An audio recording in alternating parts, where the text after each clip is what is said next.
বাসর ঘরে বসে রাগে দুঃখে অনবরত কান্না করে যাচ্ছে রায়া। হাতের পাশে থাকা টিস্যু বক্সের থেকে টিস্যু নিয়ে ছিঁড়েই যাচ্ছে সে। নিজের বড় ভাই সমতুল্য চাচাতো ভাইকে বিয়ে করতে হবে, এটা সে কোনোদিন কল্পনাও করতে পারেনি। এক বাড়িতে ছোট থেকে বড় হয়ে ওঠা, এখন পাশাপাশি আলাদা বাসা, যার কাছে নিয়ম করে সন্ধ্যা হলেই পড়তে বসা, তাকে কিনা বিয়ে করতে হলো। ইহানকে সে কোনো দিনই প্রিয় মানুষ হিসেবে কল্পনা করতে পারেনি। দরজা খুলে ইহানকে ভেতরে আসতে দেখে যেন রাগ মাথায় উঠে যায় রায়ার। গর্জে ওঠে সে। বিছানা থেকে তাড়াতাড়ি করে নেমে এসে ইহানের সামনে দাঁড়ায়। পাঞ্জাবির কলার ধরে কান্না করতে করতে ঝাঁকাতে থাকে। তুই কি করে পারলি আমার জীবনটা এইভাবে নষ্ট করে দিতে? আমি তোকে কোনোদিনও ক্ষমা করব না, তোকে আমি শেষ করে ফেলবো। কলার ছাড় রায়া, আমার গলায় লাগছে। আমার সাথে একদম বাড়াবাড়ি করবি না ইহান শেখ, এগুলো একদম বরদাস্ত করবে না। আর তুই আমার সাথে কোন সাহসে তুই করে কথা বলছিস? লাগুক, মরে যা তুই। জানতি না তুই যে আমি শাওনকে ঠিক কতটা ভালোবাসি? তারপরও তুই কিভাবে আমার সাথে এতটা খারাপ করতে পারলি? আমি কি ক্ষতি করেছিলাম তোর? শাওন দুদিন ধরে এসেই তোকে পেয়ে যাবে, আমার সাথে তোর দূরত্ব তৈরি করবে। আর আমি তো এত সহজে হতে দেবো, তাই না? এত সহজ না সবকিছু, বুঝেছিস? ছোটবেলা থেকে আমি যা চেয়ে এসেছি সবকিছু পেয়েছি। বাবা আমার হাতের মুঠো এনে দিয়েছে সবকিছু, আর তুই তো একটা সাধারণ মেয়ে। আমাকে চাইতে বলেছে গে তোকে? আমাকে না চাইলেই পারতি। তোর এত এত দামি জিনিস চাওয়া আর পাওয়ার মাঝে এই সস্তা সাধারণ মেয়েকে না চাইলেও তো পারতি। ইহান শেখ যা চায় সেটাই পায়, হোক সেটা আপোষে বা ঝামেলা করে, হোক সেটা দামি বা সাধারণ কিছু। রেহান, আমি তোকে খুন করে ফেলবো জাস্ট। কথাটা বলেই রায়া রুমের এপাশে ওপাশে কিছু খুঁজতে থাকে। তেমন কিছু না পেয়ে মিষ্টির সাথে রাখা কাটা চামচ দেখলে সেটা নিয়েই ইখানের কাছে ফিরে এসে চামচটা ইখানের গলায় ধরে। এটা দেখেছিস? একদম তোর গলা ফুটো করে দেবো। না থাকবে বাস আর না বাজবে বাঁশরি। পারলে করে দেখা। যদি না পারছিস এটা করতে, তাহলে তুই আজকে শেষ। এসব করে তোর অভ্যাস না থাকলেও এটা আমার অনেক দিনের অভ্যাস। আর আমাকে তোর থেকে ভালো আর কে চেনে বল? তোকে নিজের খারাপ রূপটা দেখাইনি জন্য ভাবিস না কোনোদিন দেখাবো না। আমাকে ভয় দেখাচ্ছিস তুই? এতদিন তুইও আমার ভালো রূপ দেখেছিস, এবার আমার বাজে রূপটাও দেখে নে। কথা না কাজ কর। কোনোভাবে বেঁচে গেলে তোকে আমি শেষ করে ফেলবো রায়া। শেষ বলতে শুধু একেবারে সমাপ্তিকেই বোঝায় না, কিছু সমাপ্তি ঘটিয়ে নতুন কিছু শুরু করাকেও বোঝায়। আর তোকে তো আমি কোনো না কোনোভাবে শেষ করবই। শেষে যেহেতু করবি তাহলে বিয়ে করেছিস কেন? তোকে। ইহান কিছু বলবে তখনই দরজায় নক করা শব্দ পায়। ইহান দরজার দিকে তাকিয়ে আবার রায়ের দিকে রেগে তাকায়। তোর তো টাইম শেষ মায়া, মেরে দিতে তো পারলি না। এবার এই ইহান শেখের খেল দেখবি। ইহান গিয়ে দরজা খুলে দেয়। দরজা খুলে দিতেই রায়ের মা রাবেয়ার রুমে প্রবেশ করে। রায়া তার মাকে দেখে আরো ক্ষিপ্ত হয়ে যায়। তেড়ে মায়ের আসে এর দিকে। কেন এসেছো তুমি? রায়া মরে গেছে নাকি সেটা দেখতে এসেছো? ওর মতো গুন্ডার সাথে বিয়ে দিয়ে শান্তি হয়নি তোমার? আর তোমার স্বামীর মরেছে কিনা সেটা আবার দেখতে এসেছো? মুখ সামলে কথা বল রায়া, উনি তোর বাবা হন। আর মরে যাওয়ার কথা বলছিস তুই? সেটা আগে মরতে পারতি না? বেচারার এতদিনের সম্মান তুই নষ্ট করেছিস, আর এখন বড় বড় কথা বলছিস। লজ্জা করছে না রে তোর এসব বলতে? কে বলেছিল তোমাদের আমাকে ফিরিয়ে আনতে? ছিল শগুনে নিয়ে যেত, তাতে তোমাদের কি? রায়া এবার চুপ কর। এতক্ষণ বাজে ব্যবহারের জন্য কিছু বলিনি, এবার কিন্তু বড় আম্মুর সাথে খারাপ ব্যবহার করার জন্য মার খাবি আমার হাতে। তোকে তাদের মান সম্মান নিয়ে খেলা করার অধিকার কে দিয়েছে? তুই আমাদের মাঝে কথা বলার কে? সব সময় অন্যদের কথার মাঝে ঢুকে পড়ার স্বভাব বাদ দে। রায়া, ইহানের সাথে একদম বাজে ব্যবহার করবি না। আমি যদি শুনেছি যে তুই ইহানের সাথে খারাপ ব্যবহার করেছিস, তাহলে খুব খারাপ হবে। তুই আমার বাসার চৌখাটে ভেতরেও আসবি না কোনোদিন। এই যে তোর লাগেজ এখানে, তোর জামা কাপড় রাখা আছে, কোনো কারণ দেখিয়ে যেন আমার বাড়ি যাবি না তুই। কথাগুলো বলেই রায়ের মা হন হন করে বেরিয়ে যায় রুম থেকে। রায়া কি করবে বুঝতে পারে না। ও বাড়িতে যেতে পারবে না মানে সে কি এখানে থাকবে নাকি? কোনো দিনই তা সম্ভব না। তার পক্ষে যে করে হোক এখান থেকে বের হতে হবে। এখন ফেলা প্রতিটা নিঃশ্বাস যেন আবার বিষাক্ত হয়ে আবার তার কাছে ফিরে আসছে। রায়ার মা চলে যাওয়ার পরই রায়া বেরিয়ে যাওয়ার সিদ্ধান্ত নেয়। যেই ভাবা সেই কাজ। রাগ করে বাইরে যেতে উদ্যত হয় ইহান। সাথে সাথে রায়ার হাতটা খপ করে ধরে ফেলে। তুই কি ভেবেছিস রাহাব শেখের মান সম্মান নষ্ট করেছিস? তার মেয়ে হয়ে এখন কি আমি আমার মান সম্মান ডোবাতে দেব নাকি? মানে আমাকে ছাড় তুই ইহান, আমি তোর সাথে এক ছাদের নিচে এক রুমে রাত কাটাতে পারবো না। আজকে থেকে আমার কেউ নেই, আমি একা। শুধু এক রুমে কেন রাত কাটাবি? এক বিছানায় আমার পাশে শুয়ে স্বামীর অধিকার দিয়ে তারপর আজ তোর রেহাই। মানে মানে চল তোকে বুঝিয়ে দিচ্ছি। ইহান, একদম আমাকে স্পর্শ করার সাহস দেখাবি না। তোর হাত আমি ভেঙে গুড়িয়ে দেব বলে দিলাম। খুন যেহেতু করতে পারিসনি সেহেতু হাত ভেঙে গুড়িয়ে দিতেও পারবি না। ইহান শেখের গায়ে হাত তোলা এত সহজ না মিসেস ইহান। তোর পদবীর আর তোর নামের আমি কাঁথায় আগুন দেই। আমি আগেও রায়া শিখছিলাম, আর এখনো আছি, ভবিষ্যতেও থাকবো। আগে ছিলি, এখন তুই আমার পরিচয়ে পরিচিত, আর ভবিষ্যতেও তাই। শেখ তো শেখই থেকে যাবে, তাই না? আমার হাত ছাড় ইহান। এখন তো হাত ধরেছি, আরও অনেক কিছু বাকি। কথাটা বলেও ইহান রায়ের হাত ছেড়ে কোমর চেপে ধরে। ইহানের এহেন আচরণে রায়া চমকে যায়। বারবার ইহানকে ছাড়িয়ে দেওয়ার চেষ্টা করছে, কিন্তু ইহান ছাড়ার পাত্র না। তোমার কি মনে হয় জান আমি তোমাকে আজ রাতে এমনি এমনি ছেড়ে দেব? সবার সামনে 3 বার কবুল বলে তোমার সব দায়িত্ব আমি নিয়েছি। আমাকে খুশি করার দায়িত্ব তো তোমাকে নিতেই হবে। ইহান, ছেড়ে দে আমাকে, নইলে কিন্তু আমি চেঁচামেচি করবো বলে দিলাম। ইহান এবার রায়াকে নিজের এক সাইডে চেপে ধরে টেনে সাউন্ড বক্সের কাছে নিয়ে যে গান চালিয়ে দেয়। উচ্চস্বরে হেসে বলে, চিৎকার দাও জান, জোরে চিৎকার দাও, আজ তোমায় কেউ শুনবে না। ইহান এবার রায়াকে কোলে তুলে নেয়। রায়া ইহানের বুকে আঘাত করেই যাচ্ছে। ইহানের সেদিকে নজর নেই। রায়ার আঘাত যেন কোনোভাবেই তাকে স্পর্শ করছে না।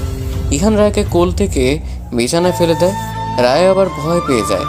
তার মতো সাধারণ নারীর এত ক্ষমতা নেই যে কিনা ইহানের মতো জিম করা ছেলের সাথে শক্তিতে কুলিয়ে উঠতে পারবে। না ইহান, তুই আমার সাথে এমনটা করতে পারিস না। আমি তোকে আমার স্বামী হিসেবে মানি না, আর জীবনেও তোকে আমি মানবো না।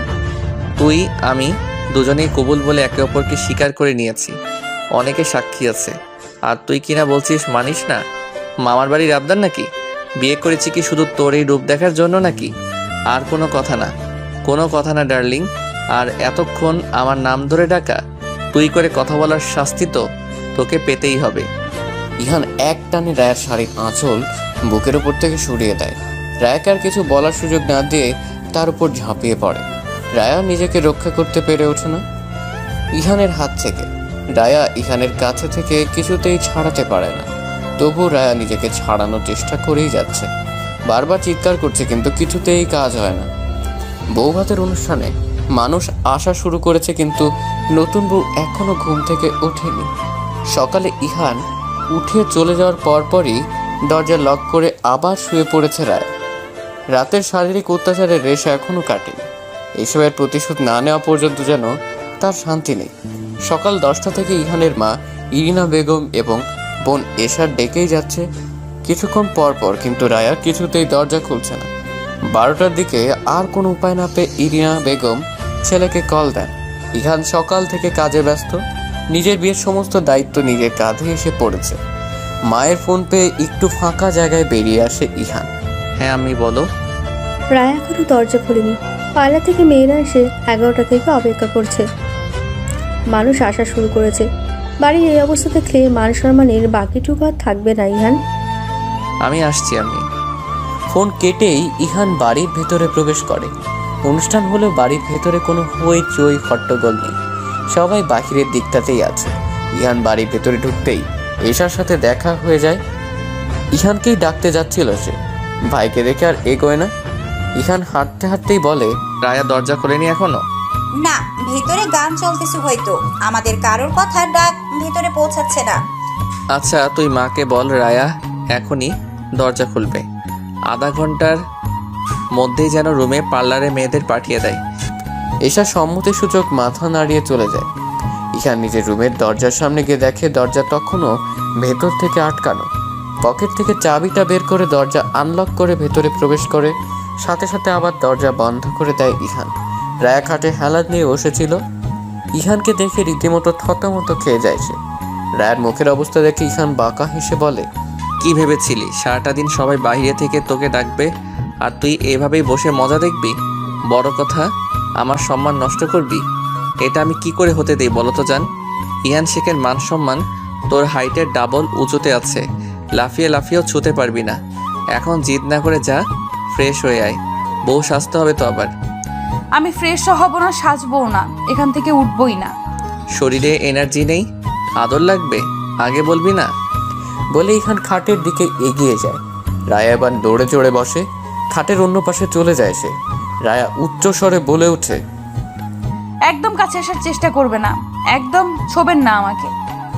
ইহান রায়ার পা ধরে টেনে নিজের কাছে নিয়ে এসে চুলের খোপা খুলে কপাল থেকে গলা পর্যন্ত আঙ্গুল বয়ে নিয়ে আসতেই রায়া ইহানের হাত খপ করে ধরে ফেলে। ইহানের দিকে কড়া মেজাজে তাকিয়ে বলে, বলেছেন আমাকে স্পর্শ করবেন না, অনিষ্ট করে ফেলবো, কিন্তু ধ্বংস করে দেব সব কিছু। ইহান হাসতে হাসতে বলে, আমি তো ধ্বংস হতেই বিয়ে করেছি তোকে। ইহান শেখের বউ প্রলয়ঙ্কারী না হলে কি চলে? এখন বলুন ম্যাম, এমনি এমনি ফ্রেশ হতে যাবেন নাকি এনার্জি লাগবে? হাফ ডোজে চলবে নাকি ফুল লাগবে? আমি কিছুতেই রেডি হব না। ইহান রায়ার কোমর জড়িয়ে ধরতেই রায়া চোখ মুখ খিঁচে বন্ধ করে নেয়। ইহান রায়ার পেটে হাত বুলে গলায় মুখ গুঁজে দিতেই রায়া কেঁপে ওঠে। ধাক্কা দিয়ে ইহানকে সরিয়ে দেয় সে। অসহায় চোখে ইহানের দিকে তাকায় রায়া। কেন করছেন এমন? আমি সত্যি শাওনকে ভালোবাসি। ওর জায়গায় আমি কাউকে ভাবতে পারবো না। রাজনৈতিক রেষারেষির কারণে আমি কেন আমার ভালোবাসাকে বলি দেব? ও কালকে আমাকে নিতে আসতো, ও আমাকে অনেক রায়াকে কথা শেষ করতে না দেয় না ইহান। রায়ার ঠোঁটে তার রাজত্ব চলছে। রায়া নিজেকে ছাড়ানোর চেষ্টা করছে। এদিকে ইহান আরো শক্ত করে রায়ার হাত চেপে ধরেছে। রায়ার ঠোঁট থেকে নিজের ঠোঁট ছোঁয়াতে ছোঁয়াতে রায়ার গলায় নেমে যায় ইহান। রায়াও তার শক্তি হারাতে চলেছে। রায়ার কোমর ধরে টেনে নিজের আরো কাছে নিয়ে আসে ইহান। ইহানের এলোমেলো আচরণে ভয় পেয়ে যায় রায়া। হঠাৎ বলে ওঠে, আমি তৈরি হয়ে নিচ্ছি, ছাড়ুন প্লিজ। ইহান গলা ছেড়ে আবার ঠোঁটে হানা দেয়। রায়া শুধু চোখ বন্ধ করে নিজেকে নিয়ন্ত্রণ করছে। কিছুক্ষণ পর ইহান নিজেই রায়াকে ছেড়ে দেয়। বাহুতে ঠোঁট মুছে বলে, ভালোবাসার মানুষের মুখে অন্য কারোর জন্য ভালোবাসার কথা শোনা যায় না। যতবার তুই ওই ছেলের কথা বলবি ততবার আমি এভাবেই তোর মুখ বন্ধ করে দেব। 6 মাস ধরে রিলেশনে গেছি আমি। এর আগে কোথায় ছিলেন আপনি? যখন আমি কারোর সাথে নিজেকে ভালো রাখতে শিখেছি তখন আপনি আমার ভালোবাসার কথা বলছেন। যাকে ভালোবাসি তাকে ছেড়ে এখন সোজা অন্য কাউকে বিয়ে করতে হয়েছে আমাকে। পৃথিবীর সব জোর জবরদস্তি শুধু আমার উপর। ক্লাস 9-ই পড়তি তুই, তখন থেকে তোর প্রতি আমার দুর্বলতা। আমি নিশ্চয়ই তখন তোর মন নিয়ে খেলতাম না। তোর বয়স কম ছিল সেই সময়ে, যাকে তাকে ভালো লাগে। তোর কি মনে হয় পাশাপাশি বাড়িতে থেকে প্রেম করলে শরীর মানতো? সামলাতে পারতি আমাকে? সব কিছু তছনছ হয়ে যেত রায়া। সম্মান হারাতি, আবেগ, মায়া, ভালোবাসার প্রতি বিশ্বাস সব চলে যেত। আমাকেও ভালোবাসতে পারতি না তুই। কত কষ্টে নিজেকে তোর থেকে আর ভালোবাসার অনিষ্ট থেকে দূরে রেখেছি সেটা শুধু আমি জানি। যখন সময় হলো কাছে পাওয়ার, অপেক্ষা করলাম ভালোবাসার অনুভূতি প্রকাশ না করে কয়েক বছর, আর সে কিনা অন্য কাউকে ভালোবাসে। রায়া কান্না জড়ানো গলায় বলে, খুব বেশি সময় নিয়ে ফেলেছেন আপনি। আমি আপনার কাছে নিজের ইচ্ছেতে কখনো ফিরতে পারবো না। আমি শাওনকে ভালোবাসি, শাওনকেই ভালোবাসবো। চাইছেন তো বউ সাজি? আপনার সম্মান আমি আজ রাখছি। কে সাজাবে পাঠিয়ে দেন, আমি ফ্রেশ হয়ে আসছি। চেয়ারের ওপর রাখা তোয়ালে নিয়ে ইহানের সামনে থেকে চলে যায় রায়া। কিছুক্ষণ পর ফ্রেশ হয়ে ওয়াশরুম থেকে বেরিয়ে এসে দেখে 3 জন মেয়ে তার জন্য অপেক্ষা করছে। রায়া মুচকি হেসে তাদের কাছে গিয়ে বসে। 2টার দিকে রায়াকে আসনে নিয়ে যাওয়া হয়। সেখানে দাঁড়িয়ে বন্ধু বান্ধব পরিচিতদের সাথে কথা বলছে ইহান। রায়া চারদিকে খেয়াল করে দেখে নিজের জায়গায় বসে পড়ে। সবাই এসে ইহানের পাশাপাশি রায়ের সাথেও দেখা করে কথা বলছে। ইহান পেছনের দিকে তাকাতেই রায়াকে দেখতে পায়। এতগুলো মানুষের মাঝেই মন্ত্রমুগ্ধের মতো তাকিয়ে আছে সে। একজনের সাথে দাঁড়িয়ে কথা বলছিল সে, তার সাথে কথা শেষ না করতেই রায়ের পাশে গিয়ে দাঁড়ায়। আমার হৃদয় হরণকারী তুই। পাশে থেকে হঠাৎ কথা বলায় বুঝতে পারে না রায়া। ইহানের দিকে বাঁকা হয়ে জিজ্ঞেস করে, কিছু বললেন? প্রলয়ঙ্কারী তুই। আমার হৃদয় প্রলয় ঘটিয়েছিস, হৃদয় হরণ করেছিস। আপনার সাথে আমার প্রেমের সম্পর্ক না, এইসব অন্য কাউকে বলুন, কাজে দিবে। তোর সাথে আমার প্রেমের সম্পর্ক, ভালোবাসার সম্পর্ক, সব ধরনের সম্পর্ক। খুব তাড়াতাড়ি আমি রায়াকে থামিয়ে দিয়ে বলে, এখন এত মানুষের মাঝে লিপ কিস নিতে পারবি? আমার কিন্তু কোনো সমস্যা নেই বেব। দমে যায় রায়া, আর কিছু বলার সাহস করে না।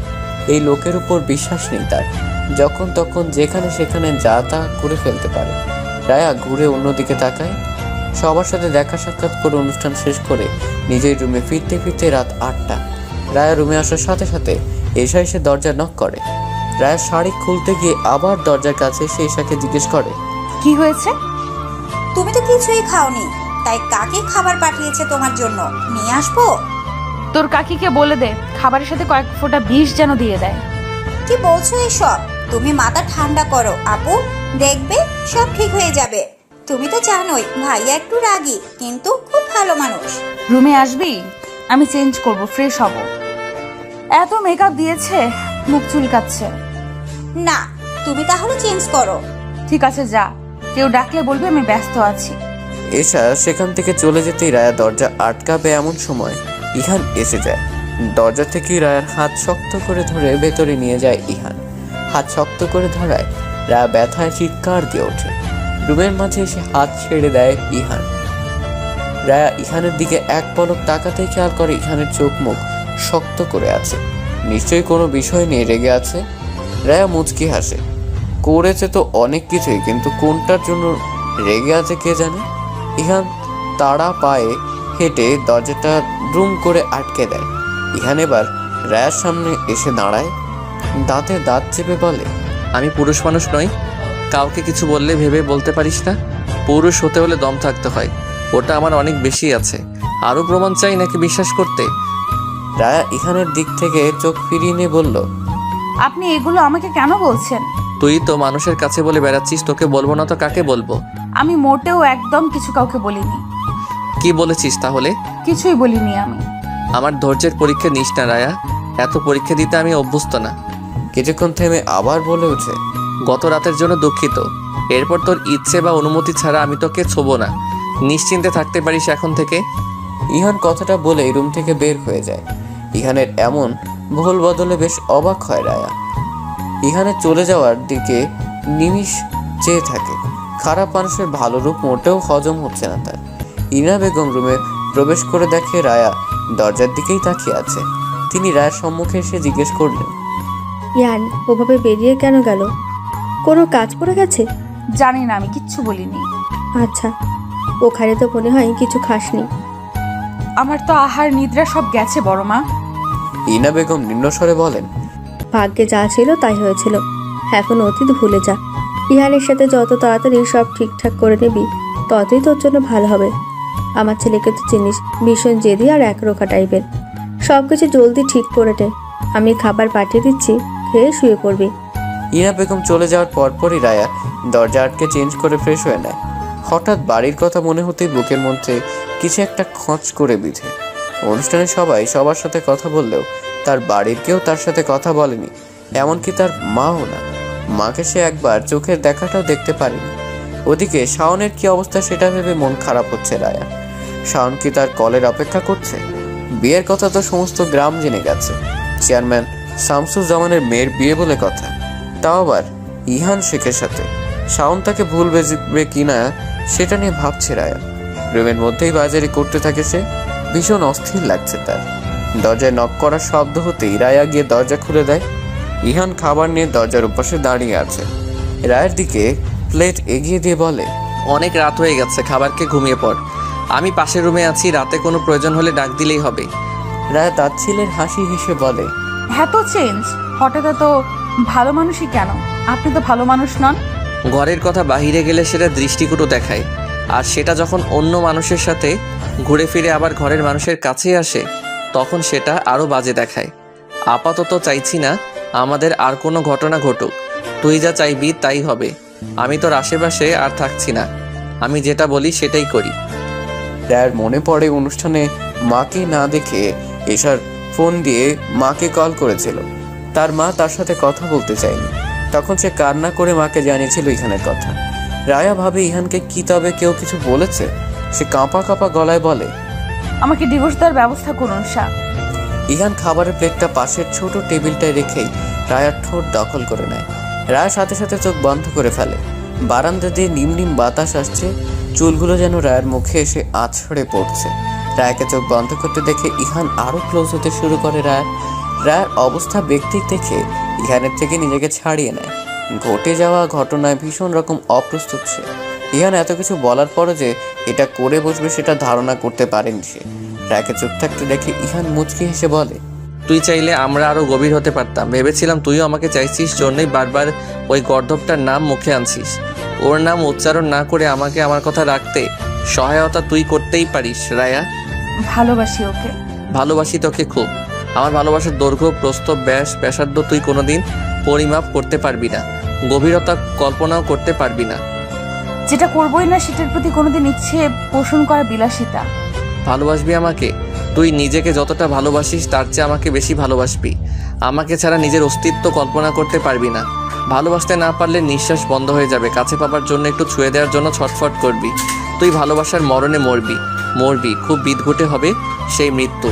তোর জীবনে একমাত্র পুরুষ হব আমি, যে পুরুষের ভালোবাসা তোকে মাত্রাতিরিক্ত যন্ত্রণা দেবে সেই পুরুষ আমি। তুই আমাকে তোর সমস্ত শরীরে যত্ন করে মাখবি, আমার গন্ধতে তোর চারপাশ ছেয়ে থাকবে। তোর সবটা জুড়ে শুধু আমি আর আমিই থাকবো। একসাথে দুজনকে ভালোবাসা নিশ্চয়ই সম্ভব না। আমি শুধু একজনেরই। ওই যে বললাম, পুরুষের ভালোবাসা তোকে মাত্রাতিরিক্ত যন্ত্রণা দেবে সেই পুরুষ আমি। তুই শুধু আমাকেই ভালোবাসবি, তোর সবটা জুড়ে শুধু আমি আর আমিই থাকবো। ইহান রুম থেকে বেরিয়ে যায়। রায়া সেখানেই থ মেরে দাঁড়িয়ে ইহানের বলা কথাগুলো ভাবছে। কথাগুলো যেন তার কানে বারবার প্রতিধ্বনিত হচ্ছে। রায়ার ইহানের ব্যক্তিগত সময় ছাড়া কয়েকদিন কেটে গেছে। ইহান এক প্রকার রায়াকে এড়িয়ে চলার চেষ্টায় আছে। রায় রুমে থাকাকালীন ইহান ভুলে গেছে একবারে রুমে আসেনি। গোটা 4 দিন কেটে গেছে, রায়া নিজের বাড়িতেও যায়নি। বাবা মা ভাইও একবার খোঁজ খবর অবধি নেয়নি। অভিমানের পাহাড় যেন দিনকে দিন বেড়েই চলেছে। সঙ্গীহীনতায় কাটছে প্রতিটা প্রহর। শব্দহীন চাপা কান্না বুকে বেঁধে আছে। না পারছে কাউকে কিছু বলতে, আর না পারছে সইতে। প্রতিটা মুহূর্তে নিজেকে আবিষ্কার করছে বিধ্বস্ত রায়া হিসেবে। জীবনের সবকিছু কেমন খেয়েই হারাতে বসেছে। খাটে হেলান দিয়ে অতীতের কথাগুলো ভাবছিল রায়া। এমন সময় দরজায় নক করার শব্দে সেদিকে তাকিয়ে দেখে এশা দাঁড়িয়ে আছে। রায়া ইশারায় তাকে ভেতরে আসতে বলে। এশা এসে রায়ার সামনে আরাম করে বসে। আম্মি কিছু টাকা দিয়েছে, শাড়ি পরে থাকতে নিশ্চয়ই তোমার অসুবিধা হচ্ছে, তাই আম্মি বলল তোমাকে নিয়ে বাইরে যেতে, তোমার যা যা লাগবে কিনে নিতে পারবে। কখন যাবে বলো? রায়া সোজা হয়ে বসে। বাড়ি থেকে বের হওয়ার উপায় অন্তত পাওয়া গেছে ভেবে মনে মনে বেশ খুশিই হয় সে। দুজন কথাবার্তা বলে ঠিক করে সন্ধ্যায় বের হবে। কেনাকাটার সাথে সন্ধ্যার পরিবেশটাও বেশ এনজয় করা যাবে। এসা চলে গেলেই রায় সুন্দর একটা শাড়ি পছন্দ করে আলাদা করে রেখে দেয়। ঠিক করে আজই শাওনের সাথে দেখা করবে। রায় আর এসা রেডি হয়ে একসাথে রুম থেকে বের হতেই দেখে ইরিনা বেগম ইহানকে খেতে দিচ্ছেন। রায়ের মনে পড়ে দুপুরে খাওয়ার সময় ইহান খাবার টেবিলে ছিল না। দুজন গিয়ে ইরিনা বেগমের সামনাসামনি দাঁড়ায়।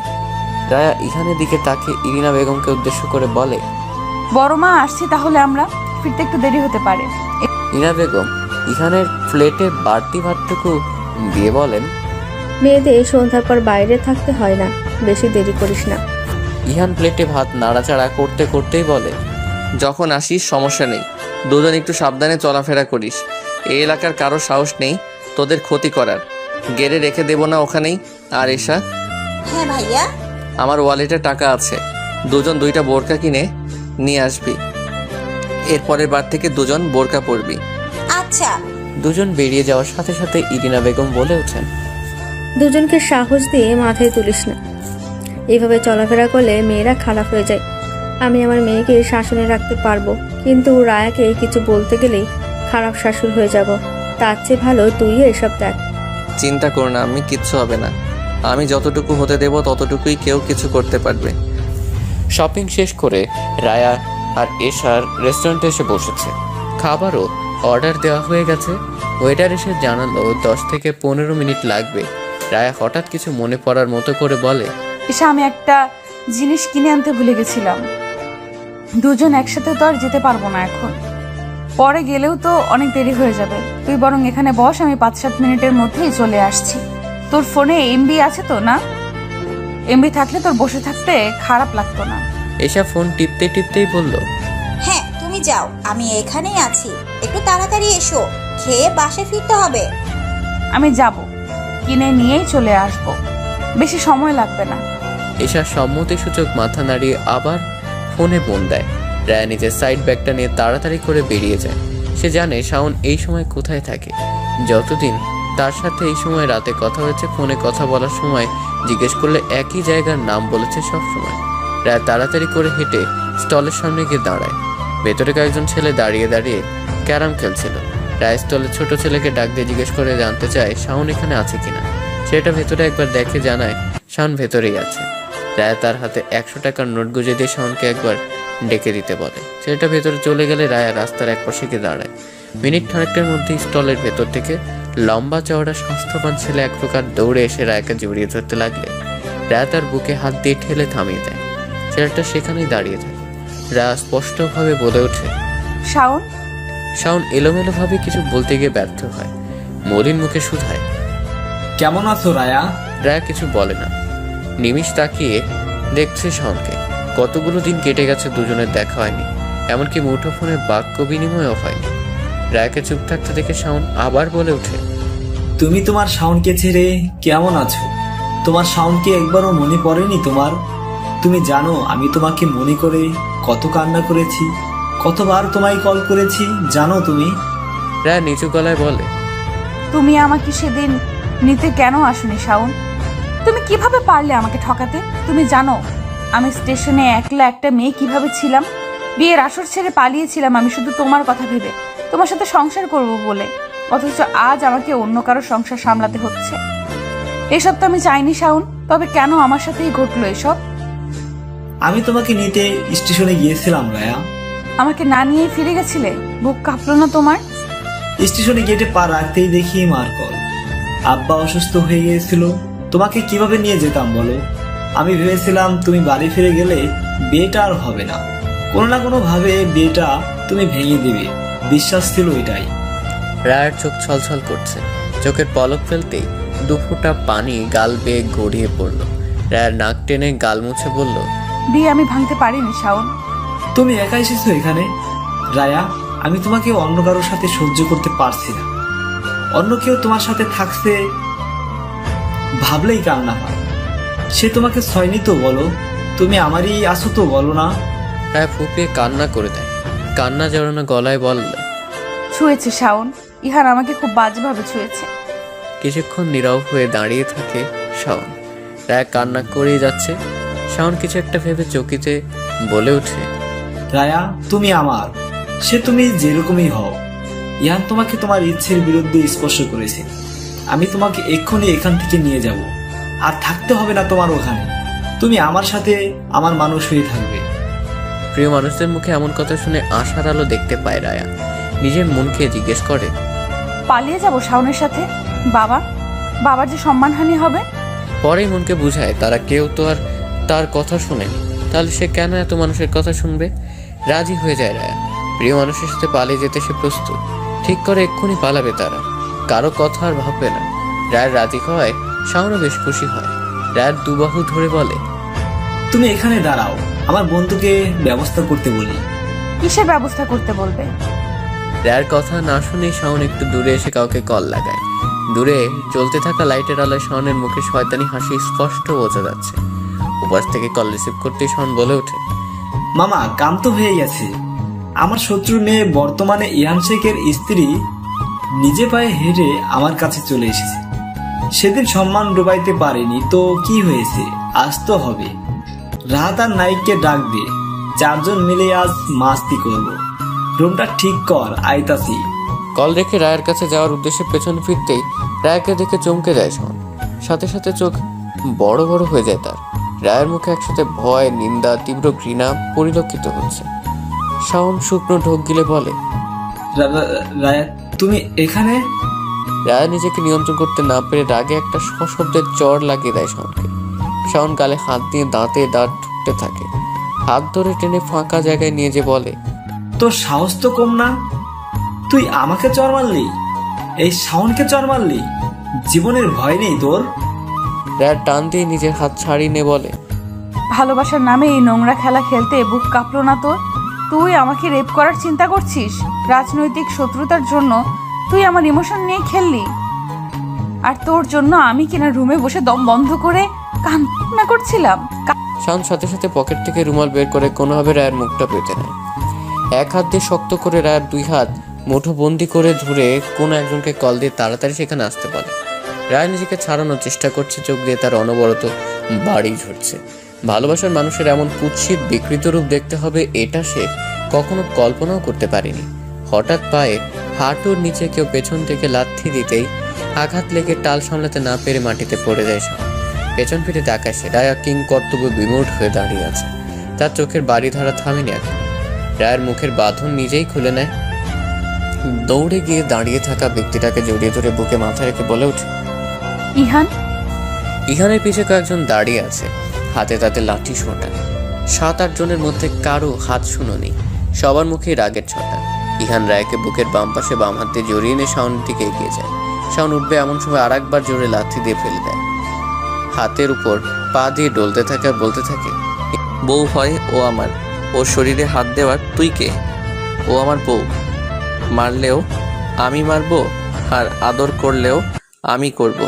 আমি ছাড়া অন্য কেউ ওর গায়ে ফুলের টোকা দিলেও হাত ভেঙে ফেলবো। ওর উপর সব অধিকার শুধু আমার। কানে ভালো করে ঢুকিয়ে নে কথাটা, ও আমার বউ হয়। নিজেকে নিয়ন্ত্রণ করতে না পেরে বেধড়ক মারধর করতে থাকে। পেছনে থাকা ছেলেগুলো শাওনকে মারতে এগিয়ে আসতে চাইলে ইহান তাদের থামিয়ে দিয়ে বলে, ওকে তো আমিই দেখে নিচ্ছি। আমার বউয়ের গায়ে হাত দিয়েছে, ওর হাত আমি ভেঙে গুড়িয়ে দিব। শালা কুত্তার বাচ্চা আমার বউকেও স্পর্শ করেছে। কিছুক্ষণের মধ্যে শাওনের 3 জন বন্ধু গাড়ি নিয়ে নির্দিষ্ট জায়গায় এসে মারপিট দেখে প্রথমে চলে যেতে চায়। তারপর সিদ্ধান্ত না এবারের মতো ইহান শেখের কাছে ক্ষমা চেয়ে শাওনকে ফিরিয়ে নিয়ে যাবে। যেই ভাবা সেই কাজ। 3 জন গাড়ি থেকে নেমে এগিয়ে যেয়ে ইহানকে ধরে থামায়। সবাই শাওনের হয়ে ক্ষমা চায়। 2 জন মিলে শাওনকে মাটি থেকে টেনে তুলে দাঁড় করিয়ে দেয়। একজন বারবার শাওনের হয়ে ক্ষমা চেয়ে যাচ্ছে। ইহান বলে উঠে, তোদেরও খুব ভালো করে চেনা আছে। কুত্তার সাথে থেকে থেকে তার মতোই ঘেউ ঘেউ করে যাচ্ছিস। আমার বউয়ের দিকে যদি আর একবার কাউকে নজর তুলে তাকাতে দেখি, চোখ একদম তুলে নেব, মাথায় রাখিস। আমার জিনিস মানে সেটা শুধু আমারই।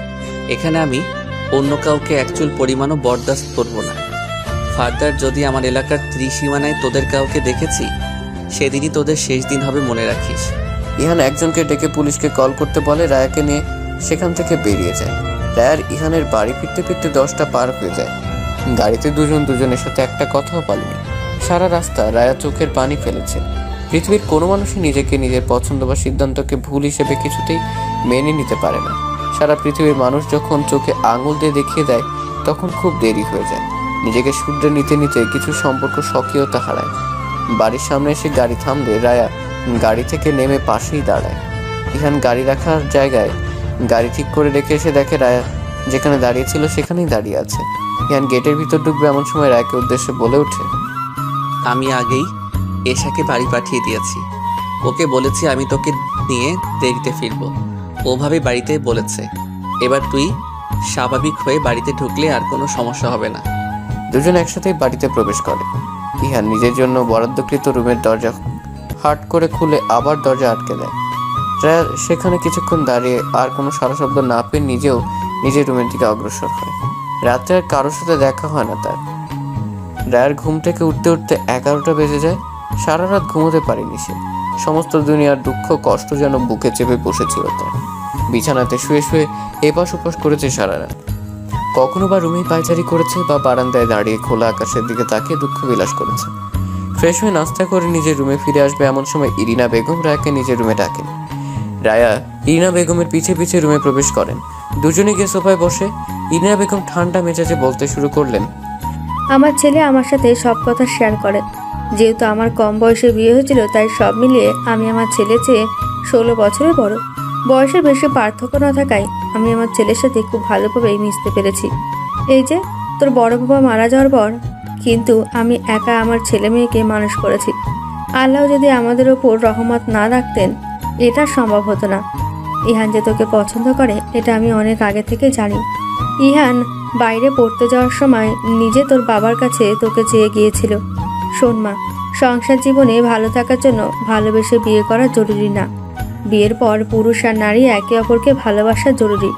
নারীর মায়া বেশি, একসাথে থাকতে থাকতে পুরুষের মায়াই খুব তাড়াতাড়ি জড়িয়ে যায়। আমার ছেলেকে ভালো না বেসে থাকা যায় না। আমার ছেলে তোকে প্রচণ্ড ভালোবাসে।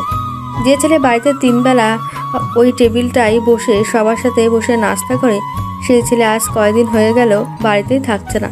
তোদের সাথে কি হয়েছে জানি না, শুধু বলবো যা হয়েছে ভুলে যা আর সব কিছু ঠিক করে নে।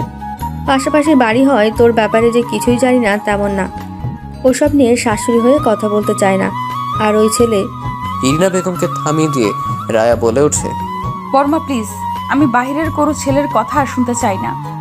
রায়ের এই ছোট্ট কথায় ইরিনা বেগমের মুখে হাসির রেখা দেখা দেয়। তিনি রায়ের মাথায় হাত বুলিয়ে দিয়ে বলেন, দোয়া করি সুখী হও। রায়া মাথা নিচু করে নিম্ন স্বরে বলে, বড়মা, আপনার ছেলেকে তো দেখছি না, উনি কোথায়? বাড়িতে নেই। তোর ওপর অভিমান হয়েছে তার। তার নাকি একটু একাকিত্ব প্রয়োজন, তাই সে নিজেই 7 দিনের প্যাকেজে সাজেক রওনা দিয়েছে। রায়া যেন আকাশ থেকে পড়ে। বিয়ের পর ছেলে মানুষ হানিমুনে এখানে ওখানে যায়, আর ইহান কিনা একা সময় কাটাতে অতদূর গিয়েছে। রায়াকে চুপ থাকতে দেখে ইরিনা বেগম বলে ওঠেন, আমাকে বলে গেছে তোকে দেখে রাখতে, তুই যেন বাইরে বের না হোস। আমার এমনিতেও বাইরের কোনো দরকার নেই। আমার মা বাবাও তো আমার কোনো খোঁজ খবর নেয় না। আমার কেউ নেই, কোথাও যাওয়ারও নেই। পাগলি মেয়ে একটা। তোর সব আছে, সবাই আছে। সবচেয়ে বড় কথা, আমার ছেলের মতো একটা স্বামী আছে তোর। দুজনের মাঝে আরো বেশ কিছুক্ষণ কথা চলে। ইরিনা বেগমের প্রতিটা কথা যেন মনে দাগ কাটতে থাকে রায়ার। নিজে যে কত বড় ভুল করে বসে আছে সেটা হাড়ে হাড়ে বুঝতে থাকে। মন খারাপ লাগছে ইখানের কথা ভেবে, প্রচণ্ড রাগ লাগছে নিজের প্রতি। সন্ধ্যে 7টার পর থেকে বারান্দায় বসে ইহানকে কল দিয়েই যাচ্ছে রায়া। বিকালে এশাকে দিয়ে রায়ার ফোন আর চার্জারটা আনিয়ে নিয়েছিলেন ইরিনা বেগম। ছেলে আর ছেলের বউয়ের সংসারটা ঠিক করতে তিনি ভীষণ কর্মঠ। সন্ধ্যা থেকে 30 বারের বেশি কল করা হয়েছে রায়ার, কিন্তু ইহান ফোন তোলেনি। রায়ার ভীষণ মন খারাপ হচ্ছে। ইরিনা বেগমের কথাটা বারবার কানে বাজছে। সংসার জীবনে ভালো থাকতে হলে ভালোবেসে বিয়ে করা জরুরি না, বিয়ের পর সঙ্গীকে ভালোবাসা জরুরি। রায়া তার জীবনের কালো অধ্যায় সমস্তটা ঝেড়ে ফেলতে চাইছে। সাথে মানুষটা এগিয়ে এলে হয়তো সব নতুন করে শুরু করা সম্ভব হতো।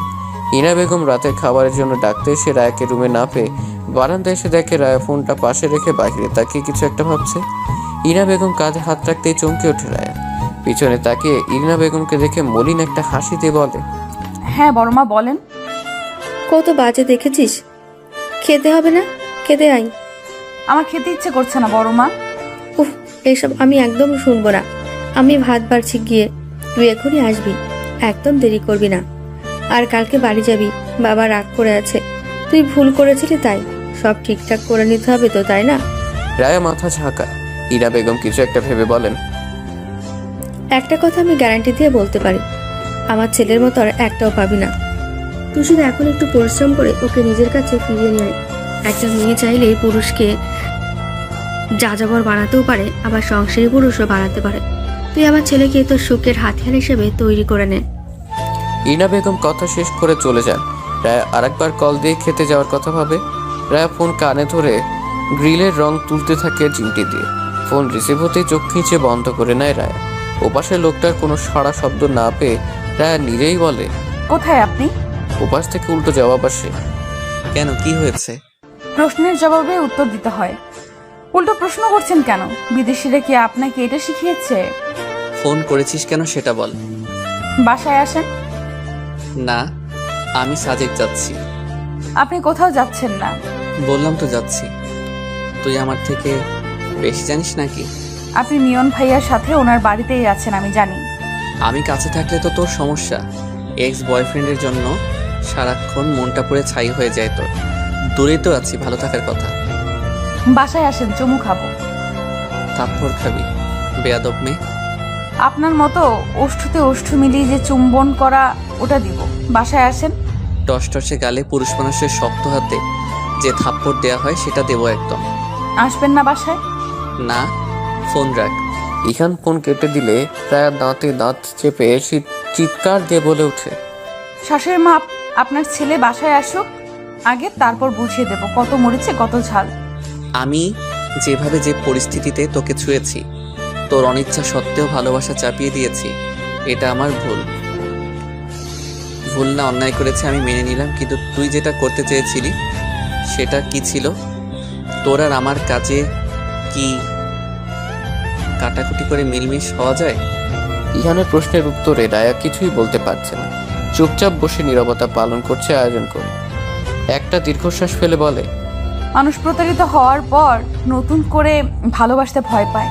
আমি খুব বাজেভাবে প্রতারিত হয়েছি, খুব খুব খুব বাজেভাবে। আমি নিজেকে সব কিছু থেকে সরিয়ে নিয়েছি, নিজেকে বদলে ফেলেছি।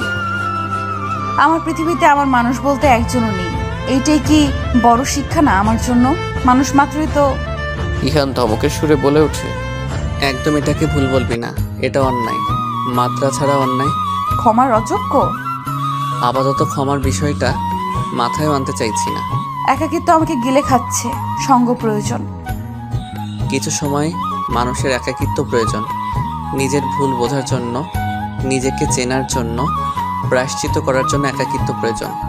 আমার প্রয়োজন আর অনুভব করেন না? নাকি মৃত্যুসম অপরাধ করার ফলে আমার প্রতি থাকা ভালোবাসা ধুয়ে মুছে সাফ হয়ে গিয়েছে? ভালোবাসতে ভুলে গিয়েছেন? একটা অন্যায় করার পর যতটুকু অপরাধ বোধ হওয়া প্রয়োজন তার চেয়ে অনেক হয়েছে এবং হচ্ছে। হতে থাকুক। একবার আসবেন না সামনে দাঁড়িয়ে চোখে চোখ রেখে বলবেন না যে রায়া অনেক তো হলো, চলো আবার শুরু করি? তুই বিয়ের পর প্রাক্তনের সাথে চলে যেতে চেয়েছিলি, তোর মনে হয় খুব তাড়াতাড়ি তুই ক্ষমা পাবি?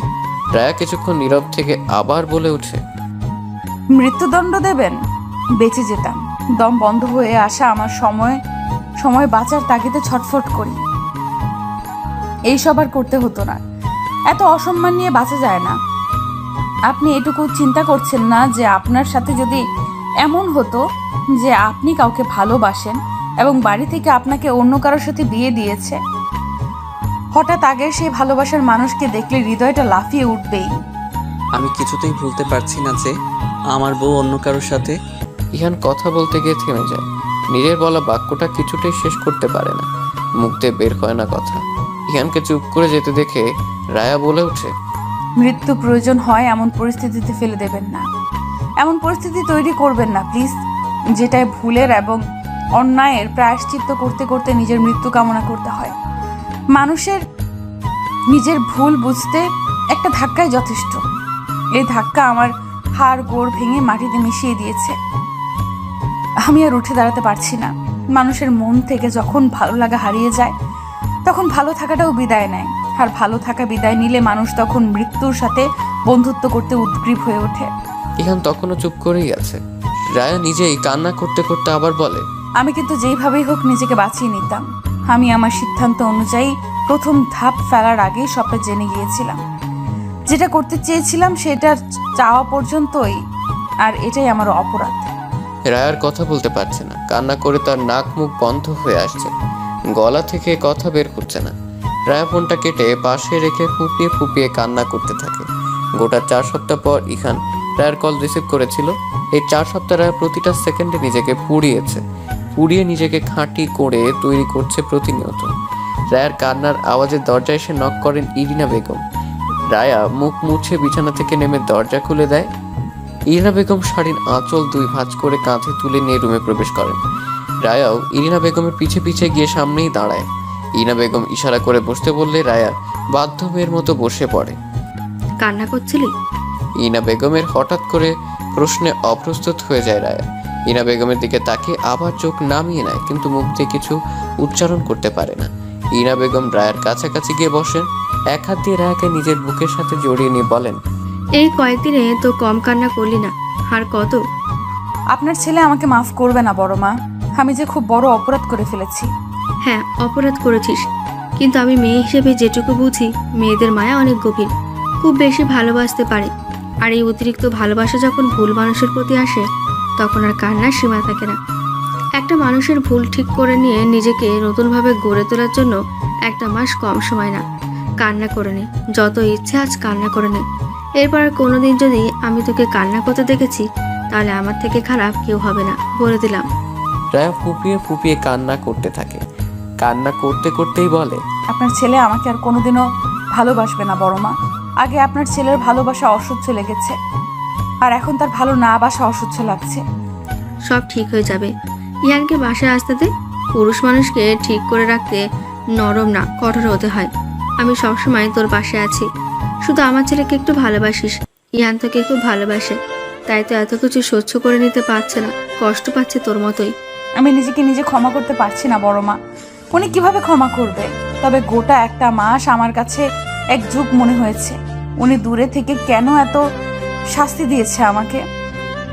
বাসায় এসে কি শাস্তি দেওয়া যায় না? আসবে, অপেক্ষা কর। এসে আর শাস্তি দিবে না, সবকিছু ঠিক করে নেবে দেখিস। এখন ঘুমিয়ে পড়তো। ঘুরতে দেখ 1:30 বাজে। না খেয়ে না ঘুমিয়ে নিজের কি অবস্থা করেছিস দেখেছিস একবারও? ঘুমাবো। অনেকদিন ঠিক মতো ঘুমাই না। আপনার ছেলে তো শান্তি দিচ্ছে না আমায়। আমি কিন্তু পুরনো রায়াকে চাই, যে মিশুক প্রকৃতির, বেশি কথা বলতে পছন্দ করে, সারাক্ষণ এর ওর পেছনে লেগে থাকে, যার জীবনে মজাটার সব।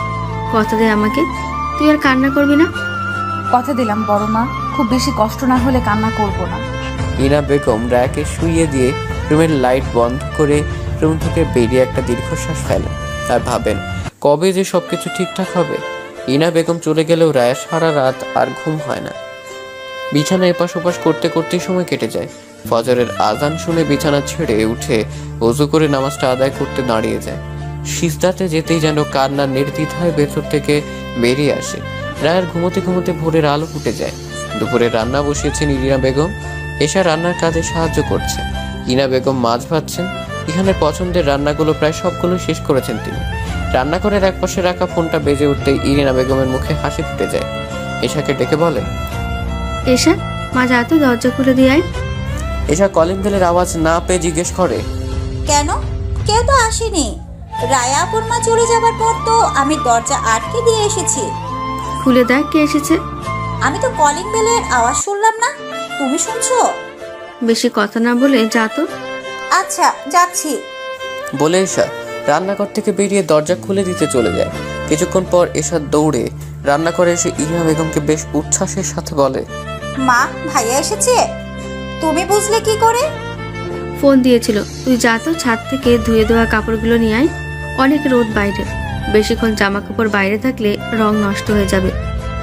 ইরিনা বেগম রান্না করতে করতে আল্লাহকে ডাকতে থাকেন, দোয়া করতে থাকেন যেন এবার এতদিন পর ইহান আর রায়ের মাঝে সবকিছু ঠিক হয়ে যায়। অনেক তো হলো ভুল বুঝে ইগো নিয়ে কষ্ট নিয়ে দূরে থাকা। ওরা দুজন ভেতরে ভেতরে শক্ত সম্পর্ক তৈরি না করলে যে কেউ এসে তাদের আলাদা করে দিয়ে চলে যাবে। ইহান রুমে প্রবেশ করে দেখে রায়া তখনও বিছানায় হাত পা ছড়িয়ে ঘুমোচ্ছে। ছোট বাচ্চা ছেলে মেয়ে যেমন সমস্ত বিছানা দখলে নিয়ে ঘুমোয়, রায়াও ঠিক ওভাবেই ঘুমোচ্ছে। ইহান নিজের ব্যাগটা রেখেই রায়ের দিকে এগিয়ে গিয়ে মাথার পাশে বসে। প্রায় 1 মাস পরেই মুখটা সে দেখছে। মুখটা মলিন হয়ে যায় ইহানের। কি অবস্থা হয়েছে রায়ার। এই মেয়েটা রাতে তাকে কল দিয়ে ফুপিয়ে ফুপিয়ে কান্না করছিল। ইহান মনে মনে ভাবতে থাকে এই মেয়েটা কি জানে তার কান্নার আওয়াজ বুকের ভেতরে সবকিছু একদম তছনছ করে দেয়। ইহান আলতো করে রায়ের গালে ঠোঁট ছুঁয়ে দেয়। কপালে মুখে এলিয়ে থাকা চুলগুলো সরিয়ে দিতেই রায়ের চোখ মেলে তাকায়। ইহানকে দেখে তার চোখ দুটো যেন আরো বড় আর গোল হয়ে যায়। চিৎকার দিয়ে বলে, আম্মু, ভূত! ইহান চকিতে রায়ের মুখ চেপে ধরে নিজের ঠোঁটে আঙুল দিয়ে ইশারায় চুপ করতে বলতেই থাকে, আমি তোকে কিছু করেছি? এমন চিৎকার দিয়েছিস কেন?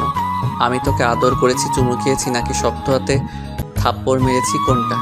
রায়া মাথায় এপাশ ওপাশ নাড়াচ্ছে আর অস্পষ্ট আওয়াজ করে যাচ্ছে। ইহান রায়ের মুখ থেকে নিজের হাত সরিয়ে নেয়। রায় উঠে বসে হাঁপাতে থাকে। ইহান বিছানার নিচে থেকে আলমারির চাবি নিয়ে রায়কে দেখিয়ে বলে, আমি চাবি নিচ্ছিলাম আর তুই চিৎকার শুরু করে উঠেছিস, বেয়াদব মেয়ে। এই রুমে আমার ঘুমের সময় কেউ আসে না। এভাবে চোখ খুলে আপনাকে দেখে ভয় পেয়ে গেছি। তার উপর আপনি তো বাড়িতে ছিলেন না। দিন দুপুরে নিশ্চয়ই ভূত আসবে না, তাই না? আসতেও তো পারেন, কিন্তু আপনি কখন আসলেন? এসব তোর জানতে হবে না। কার জানতে হবে? মানুষ জোগাড় করে নেব। বাড়িতে নিয়ে আসেন, বিষ খাইয়ে আগাছা সাফ করে ফেলবো। বেশি কথা বললে থাপড়িয়ে চোয়াল পাকা করে ফেলবো। এই গাল শুধু চুমু দেওয়ার জন্য। একটা চুমু দেন। ইহান রায়ের কাছ থেকে উঠে এসে আলমারির লক খুলতে খুলতে রায়ের আড়ালে হাসতে থাকে। মেয়েটা বড্ড বাজি। ইহান নিশ্চিত এই মেয়ের সাথে থাকলে রাগটার কিছুতেই ধরে রাখতে পারবে না। এমনিতেই রাতে কান্না করে মনটা গলিয়ে দিয়েছে। এতগুলো দিন নিজেকে কঠোর করে রেখেছিল, কিন্তু পুরো একটা মাস কথা না বলে, ভালো না লাগায় মাকে জানিয়ে তাড়াতাড়ি সুদূর ঢাকা থেকে চলে এসেছে। আপনাকে একটু জড়িয়ে ধরে। ইহান আলমারির সিক্রেট ড্রয়ার থেকে কিছু ইম্পর্টেন্ট কাগজ খুঁজছিল। এমন সময় রায়ের এমন আবদারজনিত গলা শুনে পিছনে ঘুরে তাকায়। ইহান আবার আলমারির দিকে তাকিয়ে উঁচু স্বরে বলে ওঠে, কি চাই এখানে? আপনাকে। মানে? বাংলায় বললাম তো, বোঝেননি? আমি তোর সাথে এখানে প্রেম করতে আসিনি রায়া। আমার কাছাকাছি আসার চেষ্টাও করবি না। আমাকে আমার মতো থাকতে দে। আপনি আমার জন্য বাসায় আসেননি? তোর জন্য কেন আসবো?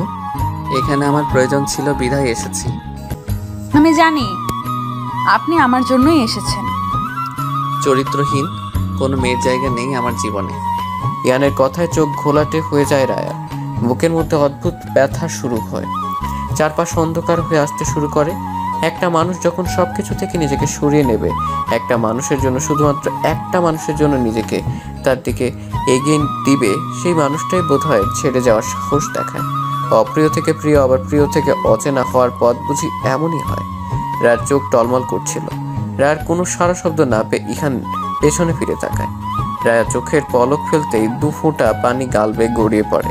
রায়া ইহানের দিকে অনিমেষ তাকিয়ে আছে, ভারী গলায় বলে ওঠে, সবকিছু এভাবে শেষ হয়ে যাবে? সত্যি সত্যি?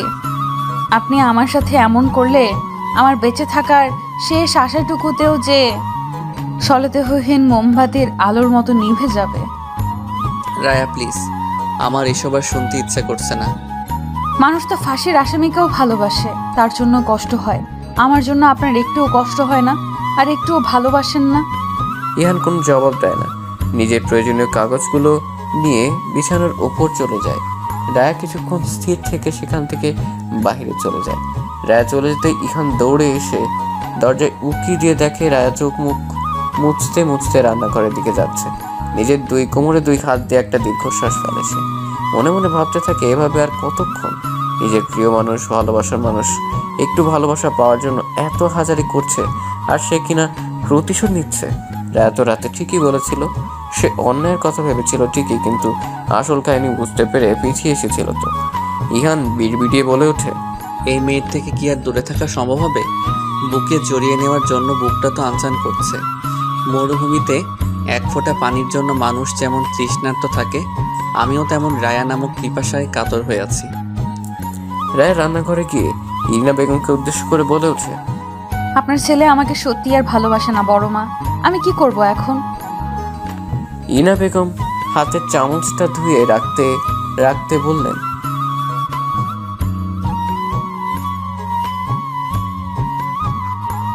কে বলেছে তোকে? আপনার ছেলে কথায় বোঝা যায়। ইহান নিজের মুখে বলেছে? না, তা বলেনি।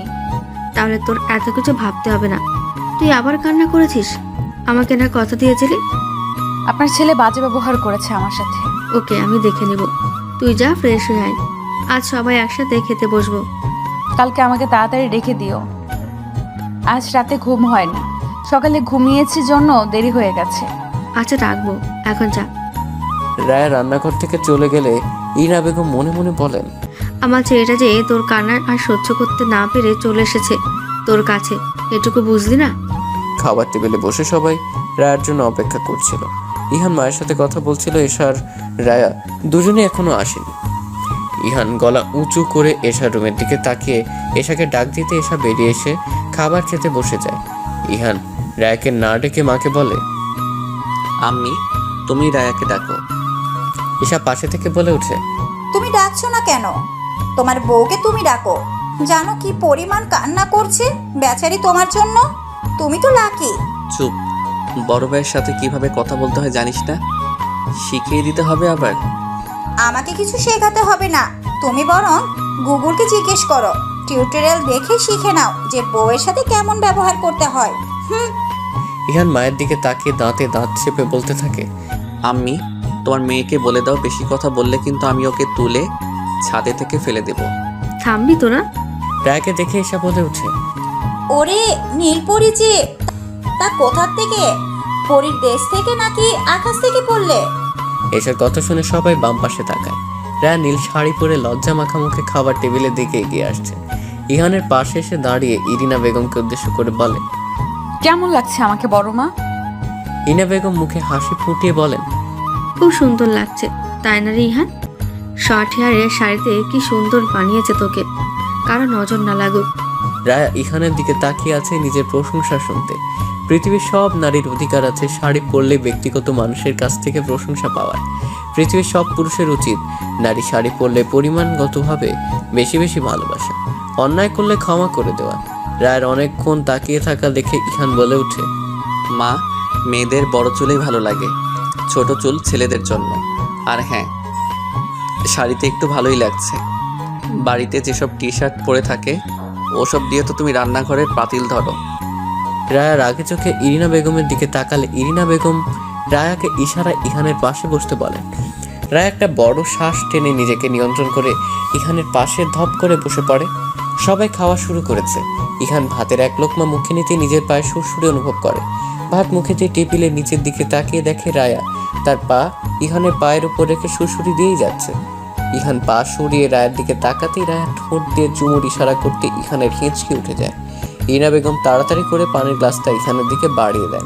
ইহান ঢকঢক করে গ্লাসের সম্পূর্ণ পানিটুকু খেয়ে নেয়। রায়া পাশে বসে মিটমিটি হাসছে। রায়ের হাসি দেখে ইহান চোখ বড় বড় করে রায়ের দিকে তাকাতেই রায় হাসি বন্ধ করে খাবার প্লেটে মন দেয়। খাবার খাওয়া শেষ হতেই একে একে সবাই গিয়ে হাত মুখ ধুয়ে নিচ্ছে। হঠাৎ কলিং বেলের আওয়াজে এশা দরজা খুলতে যাবে, ইহান তাকে থামিয়ে দিয়ে নিজেই দরজা খুলতে যায়। দরজা খুলে ওপাশে অপরিচিত এক লোককে দেখে ইহান জিজ্ঞেস করে, জি বলুন। দরজার ওপাশ থেকে লোকটা বলে, ইহান শেখের নামে পার্সেল এসেছে। আমি ইহান শেখ। কে পাঠিয়েছে? সেটা লেখা নেই স্যার। ঠিক আছে, আমাকে দিন। ফর্মালিটিস পূরণ করে ইহান পার্সেলটা রিসিভ করে নেয়। হঠাৎ কে পার্সেল পাঠালো, বিষয়টা বেশ ভাবাচ্ছে ইহানকে। পার্সেলটা উল্টে পাল্টে দেখতে থাকে আর ভাবতে থাকে কি আছে এখানে, আর পাঠালোই বা কে? আমার থেকে চুমু নেন না, অন্য মেয়ের দেওয়া এত কিছু নিচ্ছেন কিভাবে? কোন মেয়ে আপনাকে পাঞ্জাবি ঘড়ি ওয়ালেট পাঠিয়েছে? আমি থাকতে আবার কোন মেয়ে আপনার উপর নজর দিয়েছে? ইহান পার্সেল খুলে ভূত দেখার মতো বসেছিল। বিছানার উপর দুইটা পাঞ্জাবি রাখা, একটা সাদা আর একটা গাঢ় খয়েরি, একটা ঘড়ি ওয়ালেট ও পাশে রাখা। ইহান সেগুলো থেকে চোখ ফিরিয়ে রায়ের দিকে তাকায়। কি বললি? কোন মেয়ে পাঠিয়েছে আপনাকে এসব? ইহান ঠান্ডা মেজাজে বলে, আমি জানি না, এখানে এসব ছাড়া কিছুই নেই। আপনি বাসায় এসেছেন সেটা বাইরের মানুষ জানলো কি করে? সেটা আমি কি করে বলবো আজব? একদম রাগ দেখাবেন না। আমি কিছু করলে সেটা দোষ, আর আপনি করলে সেটা আপনি জানেন না। ইহান রায়ের কথায় বেশ দমে যায়। নরম স্বরে বলে, আমি সত্যি জানি না এসব কে পাঠিয়েছে। আমার কারোর সাথে অ্যাফেয়ারও নেই যে সে পাঠাবে। তুই তো জানিস আমি তোকে। ইহান চুপ হয়ে যায়। কথা মাঝপথে থেমে যাওয়ার রায়া বলে, আপনি আমাকে কি? কিছু না। বলুন। বললাম তো কিছু না। ভালোবাসেন না এখন আর? 7 বছর ধরে। দূরে থাকছেন কেন? আমার শাস্তি পাওয়া শেষ হয়নি? বুকের ভেতরটা খুব খালি খালি লাগে জানেন। আমার কি আপনাকে আর পাওয়া হবে না? আমারও লেগেছিল, সত্যটা বুকে তীরের মতো বিঁধেছিল। দূরে গেলে ভালো থাকবেন, ব্যবস্থা করে দেব। রায়া প্লিজ, সব সময় এই ঘ্যান ঘ্যানা নিয়ে আমার ভালো লাগে না। তুই তোর মতো থাক, আমাকে আমার মতো থাকতে দে প্লিজ। দূরত্ব ঘুচিয়ে কাছে আসতে চেয়েছিলাম, দূরে সরিয়ে দিলে আমার আর ফেরা হবে না। মেয়েদের অভিমান অনেক বেশি, সহ্য করতে পারবেন না। রায়া বারান্দায় চলে যায়। ইহান মাথায় হাত দিয়ে ভাবতে থাকে কে পাঠালো এসব। এত এত চিন্তার মাঝে রায়ার এসব কথা একদমই ভালো লাগছিল না ইহানের। সবগুলো জিনিস উল্টে পাল্টে বারবার দেখতে থাকে। গিফট পাবে মেয়েরা, শাড়ি চুড়ি, পৃথিবীতে সব যত প্রসাধনী আছে সব পাবে। ছেলেরা কেন গিফট পাবে, তা আবার সারপ্রাইজ গিফট। সারপ্রাইজ গিফট তো না যেন টেনশনের বস্তা। ইহান উঁকি দিয়ে বারান্দায় দেখে রায়া বারান্দার গ্রিল ধরে নিজের বাড়ির দিকে তাকিয়ে আছে। ইহান মায়ের কাছে শুনেছে রায়া একটা বারের জন্যও নিজের বাড়িতে যায়নি। রায়ার সকালে ঘুমানোর অভ্যেস, তাই রায়ের মা মাঝে মাঝে এসে দেখে গেছে। ইহান রায়ের কাছে যাবে এমন সময় রায়ের ফোনে মেসেঞ্জারে মেসেজ আসার শব্দ হতেই ইহান ফোনটা হাতে নেয়। স্ক্রিনে মেসেজ নোটিফিকেশন দেখা যাচ্ছে।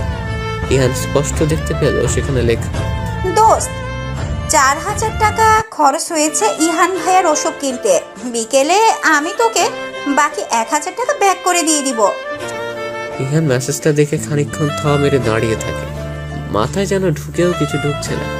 রায়া এসব করেছে আর এমন ভাব করলো যেন সে কিছুই জানে না। ইহান ফোনটা রেখে বারান্দায় চলে যায়। রায়ের পাশে গিয়ে দাঁড়িয়ে বলে, সরি। রায় পাশে না তাকিয়ে বলে, কেন? ওই যে ধমক দিলাম সেজন্য। শুধু ধমকের জন্য? আর কিসের জন্য সরি বলা উচিত? কিছু না। বাজারের মোড়ের ওখানে নীল রঙা একটা বাড়ি আছে না, ওখানে একটা মেয়ে আছে তোর মতো সুন্দর দেখতে, ফর্সা গায়ের রং, কিন্তু ওর চুলগুলো অনেক বড়। ওদিকে গেলেই বারান্দায় এসে আমাকে দেখে দাঁড়িয়ে দাঁড়িয়ে। আমার এখন সন্দেহ হচ্ছে ওই মেয়েটা এসব দেয়নি তো, দিতেও পারে, তাই না বল?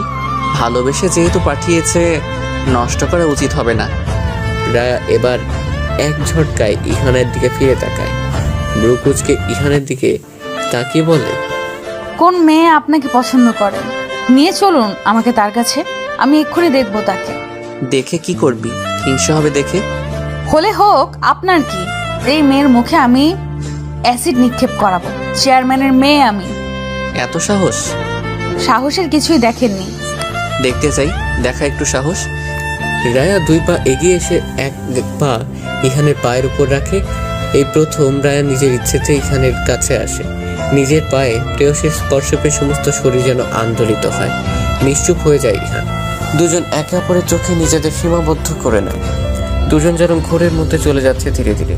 রায়া নিজের আরেকটা পা ইহানের পায়ের উপর রাখতেই ইহান রায়ার পড়ে যাওয়া আটকাতে কোমর জড়িয়ে ধরে। রায়া ইহানের পায়ের উপর পা উঁচু করে দাঁড়িয়ে পড়ে। রায়ার সমস্ত শরীর কাঁপছে। সেদিনের প্রথম ছোঁয়ার কোনো অনুভূত হয়নি রায়ার। আজ যেন পেটের নাড়ি অবধি কাঁপাকাঁপি করছে। রায়া ঠিক মতো দাঁড়িয়ে থাকতেও পারছে না। রায়া ইহানের ঠোঁটের দিকে নজর ফেলে ধীরে ধীরে সেটাকে গন্তব্য মনে করে এগোতে থাকে। ঠোঁট স্পর্শ করতেই রায়ার শরীর যেন একটা ঝাঁকুনি দিয়ে ওঠে। সাথে সাথে দুজন চোখ বন্ধ করে নেয়। ইহান রায়ের কোমর শক্ত করে জড়িয়ে ধরে প্রেয়সীর সাথে ভালোবাসার প্রথম চুম্বন উপভোগ করতে থাকে। দুজন যেন ব্যস্ত জীবন থেকে বিচ্ছিন্ন হয়ে পড়ে। মহাকাশ থেকে যেমন কোনো কিছু হঠাৎ কোথাও ছিটকে পড়ে, ঠিক তেমনি যেন রায়ার ইহান পৃথিবী নামক গ্রহ থেকে ছিটকে যায়। বাস্তব থেকে তারা এখন ধরাছোঁয়ার বাইরে। এসা ভাইয়া ভাইয়া করে ডাকতে ডাকতে রায়া আর ইহানের রুমের দিকে আসতে থাকে।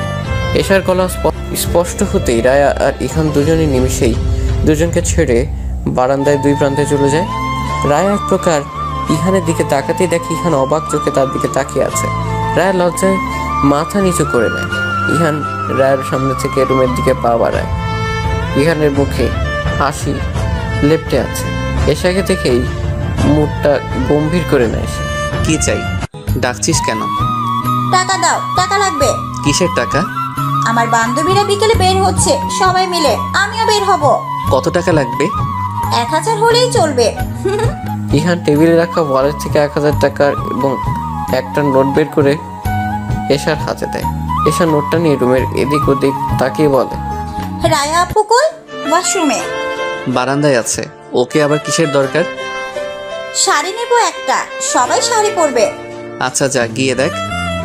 এশার কথা না বাড়ি সোজা বারান্দায় চলে যায়। বারান্দার রুম থেকেই আপু বলে ডাক দিতেই রায়া চমকে ওঠে। পেছনে তাকাতে এশাকে দেখে আমতা আমতা করে বলে, কি?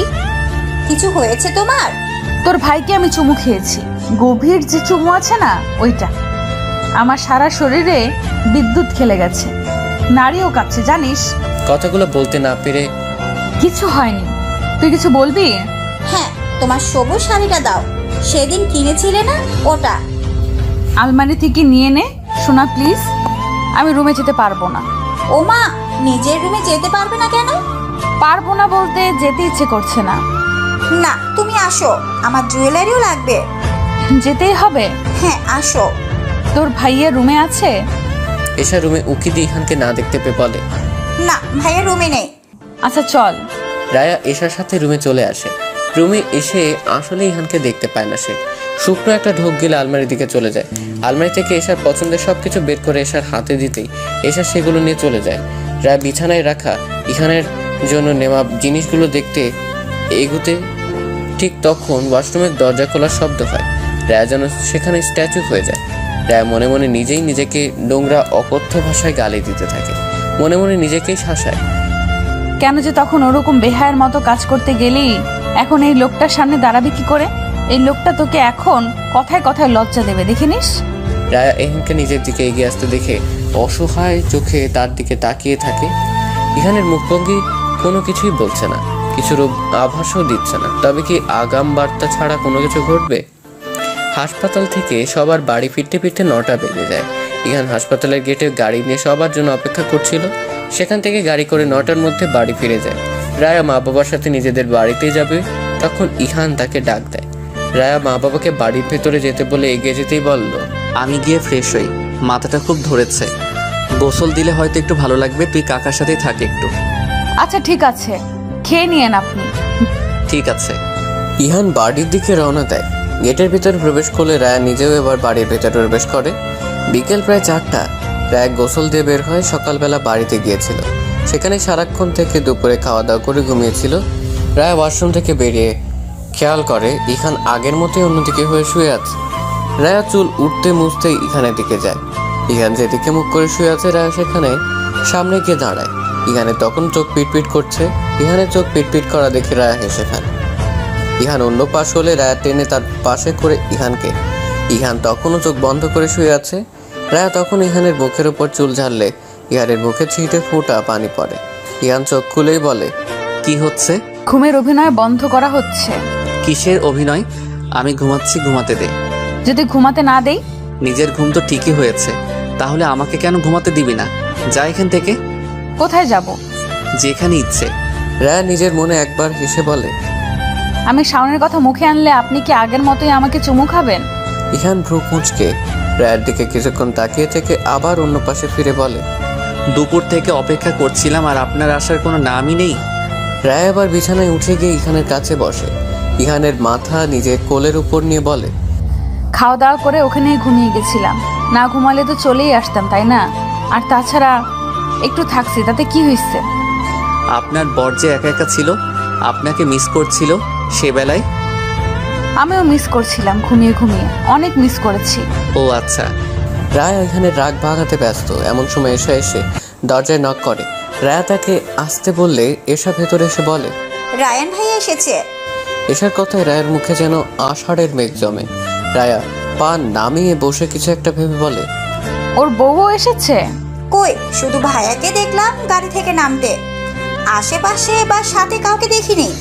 ইহান বিছানা ছেড়ে উঠে বসে রায়াকে উদ্দেশ্য করে বলে, যা দেখ গিয়ে, তোর গুণধর ভাই এসেছে বলে কথা, না জানি এবার কি কি যে করবে।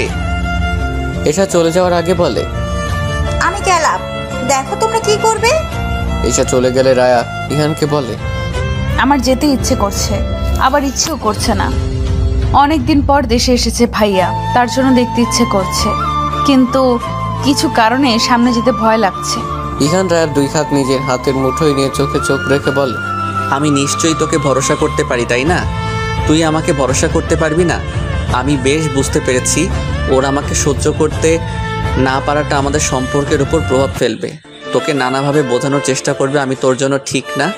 কিন্তু তুই তো জানিস, তাই না, আমি তোকে ঠিক কতটা ভালোবাসি। রায়া মুচকে এসে ইহানের গালে হাত রেখে বলে, বলতে গেলে আমি আপনার প্রথম ভালোবাসা। আমার হয়তো অন্য কেউ ছিল, তবে সেটাকে ভালোবাসা বলবো নাকি মন্দবাসা বলবো আমি জানি না। সেসব কথা বাদ দেই, আমি এখন এবং ভবিষ্যতে শুধুমাত্র আপনাকেই চাইবো। আপনাকে আমি কিছুতেই হারাতে পারবো না। রায়ান কোনো ক্ষতি করবে না তো? রায়া সুযোগটাই পাবে না। ইহান আলতো করে রায়াকে জড়িয়ে ধরে। রায়াকে বুকে জড়িয়ে নিয়ে বলতে থাকে, ছোটবেলা থেকে রায়ানের সাথে আমার যে একটা রেশারেশি, সেটা তো তুই জানিস। এখনো যদি ওসব মনে করে কিছু করতে চাই, আমি ওকে করতে দেব না। কিচ্ছু হবে না, আপনি চিন্তা করবেন না। ভাই হয়ে আর যাই হোক, নিজের বোনের সংসার নিশ্চয়ই ভাঙবে না। সেরকম হলে আমার চেয়ে বেশি খুশি আর কেউ হবে না। রায়া তৈরি হয়ে নিলে ইহান আর রায়া দুজন একসাথে বাড়ি থেকে বের হয়। ইহান নিজের কাজের উদ্দেশ্যে আর রায়া ইহানকে বিদায় দিয়ে নিজের বাড়িতে যায়। বাড়ির ভেতরে প্রবেশ করতেই বাবা আর ভাইয়ের কথা শুনতে পায় রায়া। রাবেয়া বেগমকে রান্নাঘর থেকে বের হতে দেখে রায়া আগে সেদিকে এগিয়ে যায়। মেয়েকে দেখে রাবেয়া বেগম বলে ওঠেন, রায়ানের সাথে দেখা হয়েছে তো? রায়া এদিক ওদিক দেখে বলে, না হয়নি। তোমার ছেলের বিদেশি বউ কোথায়? দেখছি না কেন? রাবেয়া বেগম একটা দীর্ঘশ্বাস ফেলে বলেন, এখন সে বাসায় ফিরে বলছে বিয়ে নাকি করেনি। কি বলো? সেদিন তো সে নিজেই কল করে বলল ওখানকার একজনকে বিয়ে করে নিয়েছে। বিয়েটা নাকি শেষ পর্যন্ত হয়নি। মেয়ে ধর্ম পরিবর্তন করতে রাজি হয়নি, আর ধর্ম পরিবর্তন না করলে তো বিয়ে হবে না, সেজন্য বিয়েটাও হয়নি। ও আচ্ছা, তাই বলো। বিয়ে হয়নি এই কথা এতদিন জানায়নি কেন? আর তোমার ছেলে কি একেবারে চলে এসেছে এখানে?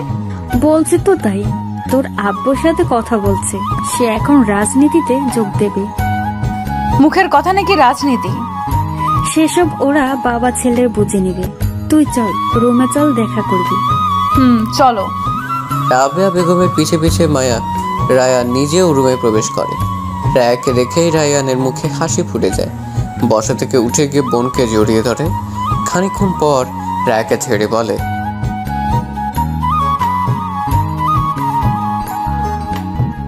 কেমন আছিস বোন? ভালো আছি। তুমি কেমন আছো? আমিও ভালো আছি। এত কিছুর পরও যে ভালো আছিস এটা শুনে ভালোই লাগছে। আমার বোনটা বড় হয়ে গেছে, কষ্ট লুকাতে শিখে গেছে। বড় হয়েছে ঠিক আছে, কিন্তু কষ্ট নেই তো, লুকাবো কেন? কষ্ট লুকানোর মেয়ে আমি নই ভাইয়া, সেটা তুমি ভালোভাবে জানো। আমি এখন এসে গেছি না, আমার বোনের আর কোনো কষ্ট থাকতে দেব না। আমার এমনিতেই কোনো কষ্ট নেই ভাইয়া, আমাকে নিয়ে তোমার কোনো চিন্তা করতে হবে না। আমি সব জানি রায়া, তুই যতই বলিস তোর কোনো কষ্ট নেই। আমি তোর ভাই, আমি জানি তুই কোন পরিস্থিতিতে আছিস। ইহানের সাথে তোর বেশি দিন থাকতে হবে না। তুই আজকের থেকে আর ওই বাড়িতে যাবি না, আমি যেতে দেব না তোকে আর। রায়ের এতক্ষণে খারাপ লাগতে শুরু করে। রায়ানের এমন কথা তার মোটেও ভালো লাগছে না। আর রায়ানের কথা জবাব না দিয়ে বাবার দিকে তাকায়। শামসুজ্জামান ততক্ষণে মেঝের দিকে চুপচাপ তাকিয়ে রাগে ফুঁসছেন ছেলের কথা শুনে। এক পর্যায়ে তিনি আর চুপ থাকতে না পেরে রাবেয়া বেগমকে উদ্দেশ্য করে বলেন, রাবেয়া, তোমার ছেলেকে এবার থামতে বলো। সে রাজনীতিতে আসতে চেয়েছে, আমি মেনে নিয়েছি। প্রয়োজনে আমি অবসরে গিয়ে তাকে আমার জায়গায় বসিয়ে দেওয়ার চেষ্টা করব। আমার মেয়ের সংসার নিয়ে তার ভাবতে হবে না। আমি ভেবেচিন্তে আমার মেয়েকে আমি ইহানের হাতে তুলে দিয়েছি। আমার মেয়ে সুখী, তার ব্যাপারে আর কিছু আমাদের কারো ভাবতে হবে না। রায়ার জন্য একমাত্র আল্লাহ আর তারপর ওর স্বামী যথেষ্ট। রায়ান বাবার দিকে এগিয়ে এসে বলে, ও ছোটবেলা থেকেই আমার সব কিছু কেড়ে নিয়েছে। তুমি আমার চেয়ে ওকে বেশি ভালোবাসো। আমার মায়ের অবস্থা জানি না, আমার বোনটা একমাত্র ছিল যে কিনা তোমাদের সবার বাহিরে এসে আমাকে সাপোর্ট করতো। তাকেও ইহান আমার কাছ থেকে কেড়ে নিয়েছে, কেড়ে নেওয়ার চেষ্টা করছে। আমি সেটা কিছুতেই হতে দেব না। ও আমার বোনকে ভালো রাখবে না। ছোটবেলা থেকে আমার সাথে যে প্রতিযোগিতা করছে সেটাই জেতার জন্য আমার বোনকে বিয়ে করেছে। তোমরা কেউ ইহানের আসল রূপটা দেখোনি। শামসুজ্জামান বলে ওঠেন, নিজে যা বুঝবে সবসময় সেটা হয় না বাবা, হবেও না। দেশে এসেছো, কোনো বিপদ না ডেকে ভালোভাবেই থাকো। আমি তোমার বাবা, তোমার পাশে আছি। শুধু রায়াকে নিয়ে তোমার চিন্তা বাদ দাও। রায়ান চিৎকার দিয়ে বলে ওঠে, রায়া আমার বোন হয় বাবা, ওর ব্যাপারে আমি 100 বার ভাববো। ওর উপর আমার অধিকার আছে। রায়া এবার রায়ানের দিকে এগিয়ে গিয়ে তার বাহু ধরে নিজের দিকে ঘুরিয়ে নেয়, বলে, ভাইয়া হও তুমি আমার উপর তোমার অধিকার আছে, কিন্তু আমার সংসারের উপর তোমার কোনো অধিকার নেই। আমার সংসার বা ইহানের দিক নজর দিলে আমি ভুলে যাব তুমি আমার ভাইয়া হও। আমি বারবার তোমাকে বলছি যে আমি ইহানের সাথে ভালো আছি। আজকের কথার পরেও যদি আমার সংসারের দিকে আঙুল তোলো তাহলে আমি কিন্তু তোমার হাত কেটে ফেলবো বলে রাখলাম।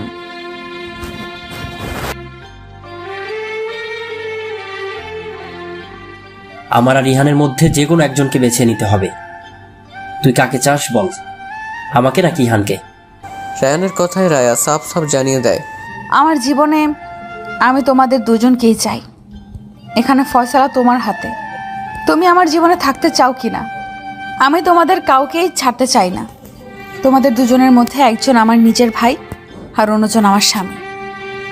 দুজন আমার কাছে দুরকম স্পেশাল। তুই আর কোনোদিন এ বাড়িতে আসবি না রায়া। বাড়িটা তোমার নয়, এটা আব্বুর বাড়ি। আব্বু যদি আমাকে নিষেধ করে এখানে আসতে তাহলে আমি ভেবে দেখব। তুই আজ থেকে আমার বোন না, আর তাছাড়া আমি আমার চিরশত্রুকে কখনোই ভালো থাকতে দেব না। সব কিছু কেড়ে নিয়েছে ও আমার থেকে। কেউ তোমার থেকে কিছু কেড়ে নেয়নি ভাইয়া, তুমি সব কিছু অবহেলায় হারিয়েছো। নিজের দিকটা একটু ভেবে দেখো, কি কি করেছো তুমি খেয়াল করো। ছোটবেলা থেকে আব্বু আম্মু যেমন আমার ভুল নিয়ে পড়েছিল, এখন তুইও ওরকমই করছিস। আমার দিকটা আমাকেই বুঝতে হলো, তোরা তো কেউই বুঝলি না একটুও। আমাকেই কেন সবকিছু বুঝতে হবে বুঝতে পারলাম না। ছোটবেলা থেকে আমি পড়াশোনা কম করতাম, এজন্যই সব সময় কথা শুনতে হতো আমাকে। বড় হওয়ার পর রিহান বাহিরে পড়তে গেল, এজন্য আমাকেও বাহিরে পাঠানো হলো। ও ফিরে এসে ব্যবসার পাশাপাশি আব্বুর সাথে রাজনীতিতে পা রাখলো। আব্বু ওকেই বেশি ভালোবাসতে শুরু করলো। সব দিক থেকে আমি পিছিয়ে গেছি, এমনকি ভালোবাসার দিক থেকেও। রাবেয়া বেগম এতক্ষণ চুপ করে থাকলে আর চুপ থাকতে পারে না। ছেলেটা যে তার নিজের ছেলে, যেমনই হোক সে তার গর্ভে ধারণ করা। রাবেয়া বেগম রায়ানের কাছে গিয়ে বলেন, অনেক তো হলো, এবার থাম বাবা। দেখ, তুই এহানকে যেমন ভাবিস ছেলেটা সেরকম না। আমি জানি আমার ছেলে কোনো ভুল করবে না। রায়া এহানের সাথে খুব ভালো আছে। শামসুজ্জামান উঠে ছেলের দিকে এগিয়ে আসেন। ছেলের কাঁধে হাত রেখে বলেন, তুই কিছুই হারাসনি বাবা। তুই নিজের জিদের জন্য সবকিছু থেকে দূরে সরে গেছিস। তুই একবার তোর বাহিরের এই শক্ত আবরণ ছুঁয়ে ফেলে নরম হয়ে সবার সাথে মিশে দেখ, দেখবি সব তোরই আছে। ইহানকে আমরা ভালোবাসি ঠিকই, কিন্তু তোর চেয়ে বেশি না। তুই ছেলে হয়ে কখনো আমাদের বোঝার চেষ্টা করিসনি। একটু বোঝার চেষ্টা কর। ইহান আর তোর তুলনা কোনোদিন করা হয়নি। ইহান তোর শত্রু না, তোর থেকে কিছু কেড়েও নেয়নি। রায়ান কিছু না বলে রুম থেকে বের হয়ে যায়। রায়া তার বাবার কাছে গিয়ে বলে, আব্বু ভাইয়া কোনো অঘটন ঘটাবে না তো? শামসুজ্জামান মেয়ের মাথায় হাত বুলিয়ে দেন। ভাই, হয় সে তোর বোনের সংসারের ক্ষতি সে করবে না, ওর ভেতরে যে ভুল ধারণাটা আছে সেটা খুব তাড়াতাড়ি ভেঙে যাবে। ওকে আর কোথায় যেতে দেব না আমি। রায়ান আমাদের সবার যত কাছাকাছি থাকবে তত সবাইকে বুঝতে পারবে। তুই একদম নিশ্চিন্ত থাক মা, তোর ভাই এমন কিছু করবে না যাতে তুই কষ্ট পাস। রায়া তার বাবাকে আলতো করে জড়িয়ে ধরে। শামসুজ্জামান মেয়ের মাথায় হাত বুলিয়ে দিয়ে ভাবতে থাকেন, রায়ান কী সব বুঝবে। হেমন্তের শেষের দিকে সপ্তাহখানেকের মধ্যে বসন্তের আগমন ঘটবে, আর এর মাঝে কেটে গিয়ে বেশ কিছু মাস। গত রাতেই রায়া ইহানের জন্য ব্যাগ গুছিয়ে রেখেছে। ইহান 6.5 মাসের জন্য দুবাই যাবে কাগজের সূত্রে। ইন্টারন্যাশনাল একটা প্রজেক্টের কথা চলছে, সে সূত্রেই তাকে বাহিরে যেতে হচ্ছে। বিকালেই বাড়ি থেকে বের হয়ে যাওয়ার কথা তার। রায়া গতকাল ক্যালেন্ডার তারিখ খেয়াল করে হিসাব করে কিছু একটা আন্দাজ করে বিকালেই বের হয়ে প্রোগ্রেন্সের কিট সংগ্রহ করে রেখেছে। ভোরতে সে ফজরের নামাজ আদায় করে নেয়। ইহানও তার সাথে ঘুম থেকে উঠে ফ্রেশ হয়ে মসজিদে চলে গিয়েছে। রায়া নামাজ শেষ করে কিছুক্ষণ সে এখানেই বসে থাকবে। সে যেটা সন্দেহ করছে সেটা কি আসলে সঠিক কিনা সেটা নিয়ে ভাবছে সে। যদি কোনোভাবে সেটা ভুল প্রমাণিত হয় তাহলে বিষয়টা একটু মর্মান্তিক হবে, তাই সে কাউকে কিছু জানায়নি। রায়া যায় নামাজ ছেড়ে উঠে প্রেগনেন্সির কিট হাতে নিতেই ইরান চলে আসে। ইহানকে দেখে সে কিটটা লুকিয়েই ফেলে। ইহানের প্রতিদিনের অভ্যাস ফজরের নামাজ আদায় করে সেই রায়াকে নিয়ে হাঁটতে বের হয়। সকালবেলার আবহাওয়াটুকু দুজনেরই উপভোগ করা হয়। আজকে তো ইহান চলে যাবে, আর কতগুলো মাস দুজনের একসাথে থাকা হবে না, সময় কাটানো হবে না। তাই আজকে যেন সব কিছুর অন্যথা না হয়, কমতি না থাকে। তাই ইহান রায়ের কাছাকাছি এসে বলে, বের হওয়ার জন্য রেডি? রায় আমতা আমতা করে বলে, আপনি একটু অপেক্ষা করুন, আমি আসছি। কোথায় যাবি? ও আশ্রমে যাবে। যা, এসব আর বলতে হয় নাকি? আপনি তো জিজ্ঞেস করলেন, আমার কি দোষ? আচ্ছা আচ্ছা, যা, আমি অপেক্ষা করছি। রায়া ইহানকে অপেক্ষায় রেখে ওয়াশরুমে চলে যায়। কোনো অন্যায় না করেও আজ কেমন যেন ভয় তার বুক কাঁপছে। মনে হচ্ছে এক্ষুনি সব কিছু উল্টে পাল্টে যাবে। ওয়াশরুমে গিয়ে 5 মিনিট হয়ে যাওয়ায় ইহান দরজার কাছে এসে বলে, সূর্য উঠে যাচ্ছে, এতক্ষণ কে ওয়াশরুমে থাকে? এই, তুই কি ফোন নিয়ে গেছিস ভেতরে? রায় ইহানের ডাকে সাড়া না দিয়ে কিটের ডাক পর্যবেক্ষণ করছে। এক ডাক স্পষ্ট বোঝা গেলে দ্বিতীয় ডাক অস্পষ্ট হবে কিনা সেটা দেখার জন্য অপেক্ষা করছে সে। কিছু মুহূর্তের মধ্যেই অস্পষ্টভাবে নিকটন দ্বিতীয় দাগ দেখা দিতেই রায়ার চোখে পানি দেখা দেয়। রায়ার চোখে পানি দেখা দিলেও মুখে যেন হাসি রেখা স্পষ্ট। রায়া প্রেগন্যান্সির কিট হাতে নিয়ে বাহিরে চলে আসে। ইহান ততক্ষণে পাঞ্জাবি চেঞ্জ করে কালো রঙের টি শার্ট পরে নিয়েছে। রায়াকে দেখেই হাতে ঘড়িটা ঠিক করতে করতে এগিয়ে আসে। এত দেরিতে বের হয়েছে বলে কিছু বলবে, ঠিক তখনই সে খেয়াল করে রায়ার চোখে পানি। রায়া চোখের পলক ফেলতেই চোখের পানি গাল বেয়ে গড়িয়ে পড়ে। রায়াকে কান্না করতে দেখে অস্থির হয়ে যায় ইহান। রায়ার দুই বাহুতে হাত রেখে রায়ার চোখে চোখ রেখে জিজ্ঞেস করে, কি হয়েছে রায়া? তোর চোখে পানি কেন? আমি কোনো ভুল করেছি? রায়া কিছু বলছে না দেখে ইহান আবার বলে, প্লিজ কান্না করিস না রায়া, বল আমাকে কি হয়েছে তোর? রায়া চোখের পানি মুছে হাসতে থাকে। দারুণ স্নিগ্ধ সে হাসি। কান্না করার পরই রায়ার হাসি দেখে দ্বিধায় পড়ে যায় ইহান। শুকনো ঢোক গেলে রায়াকে আবারও প্রশ্ন করে ইহান, কি হয়েছে রায়া? তুই ঠিক আছিস তো? রায়া হাসতে হাসতে বলে, কেন? আমার ব্যবহারে কি মনে হচ্ছে আমি পাগল বা আমাকে জেনে ধরেছে এমন কিছু? ইহান এবার মজার ছলে বলে ওঠে, তুই নিজে যেহেতু এভাবে বলছিস তাহলে আমার সন্দেহ ভুল। এবার বল তো কি হয়েছে? কিছু হয়নি, তবে হবে। কি হবে? সেটা তো আমি জানি না, আর হওয়ার আগে জানতেও চাই না। মানে কী সব বলছিস বল তো? মাথা ঠিক আছে? আমার বউ কি পাগল হয়ে গেল? পাবনা দিয়ে আসবো? ধুর, নিন এটা দেখুন। রায় ইমানের হাতে প্রেগন্যান্সি কিট দড়ি দিয়ে বিছানায় গিয়ে বসে।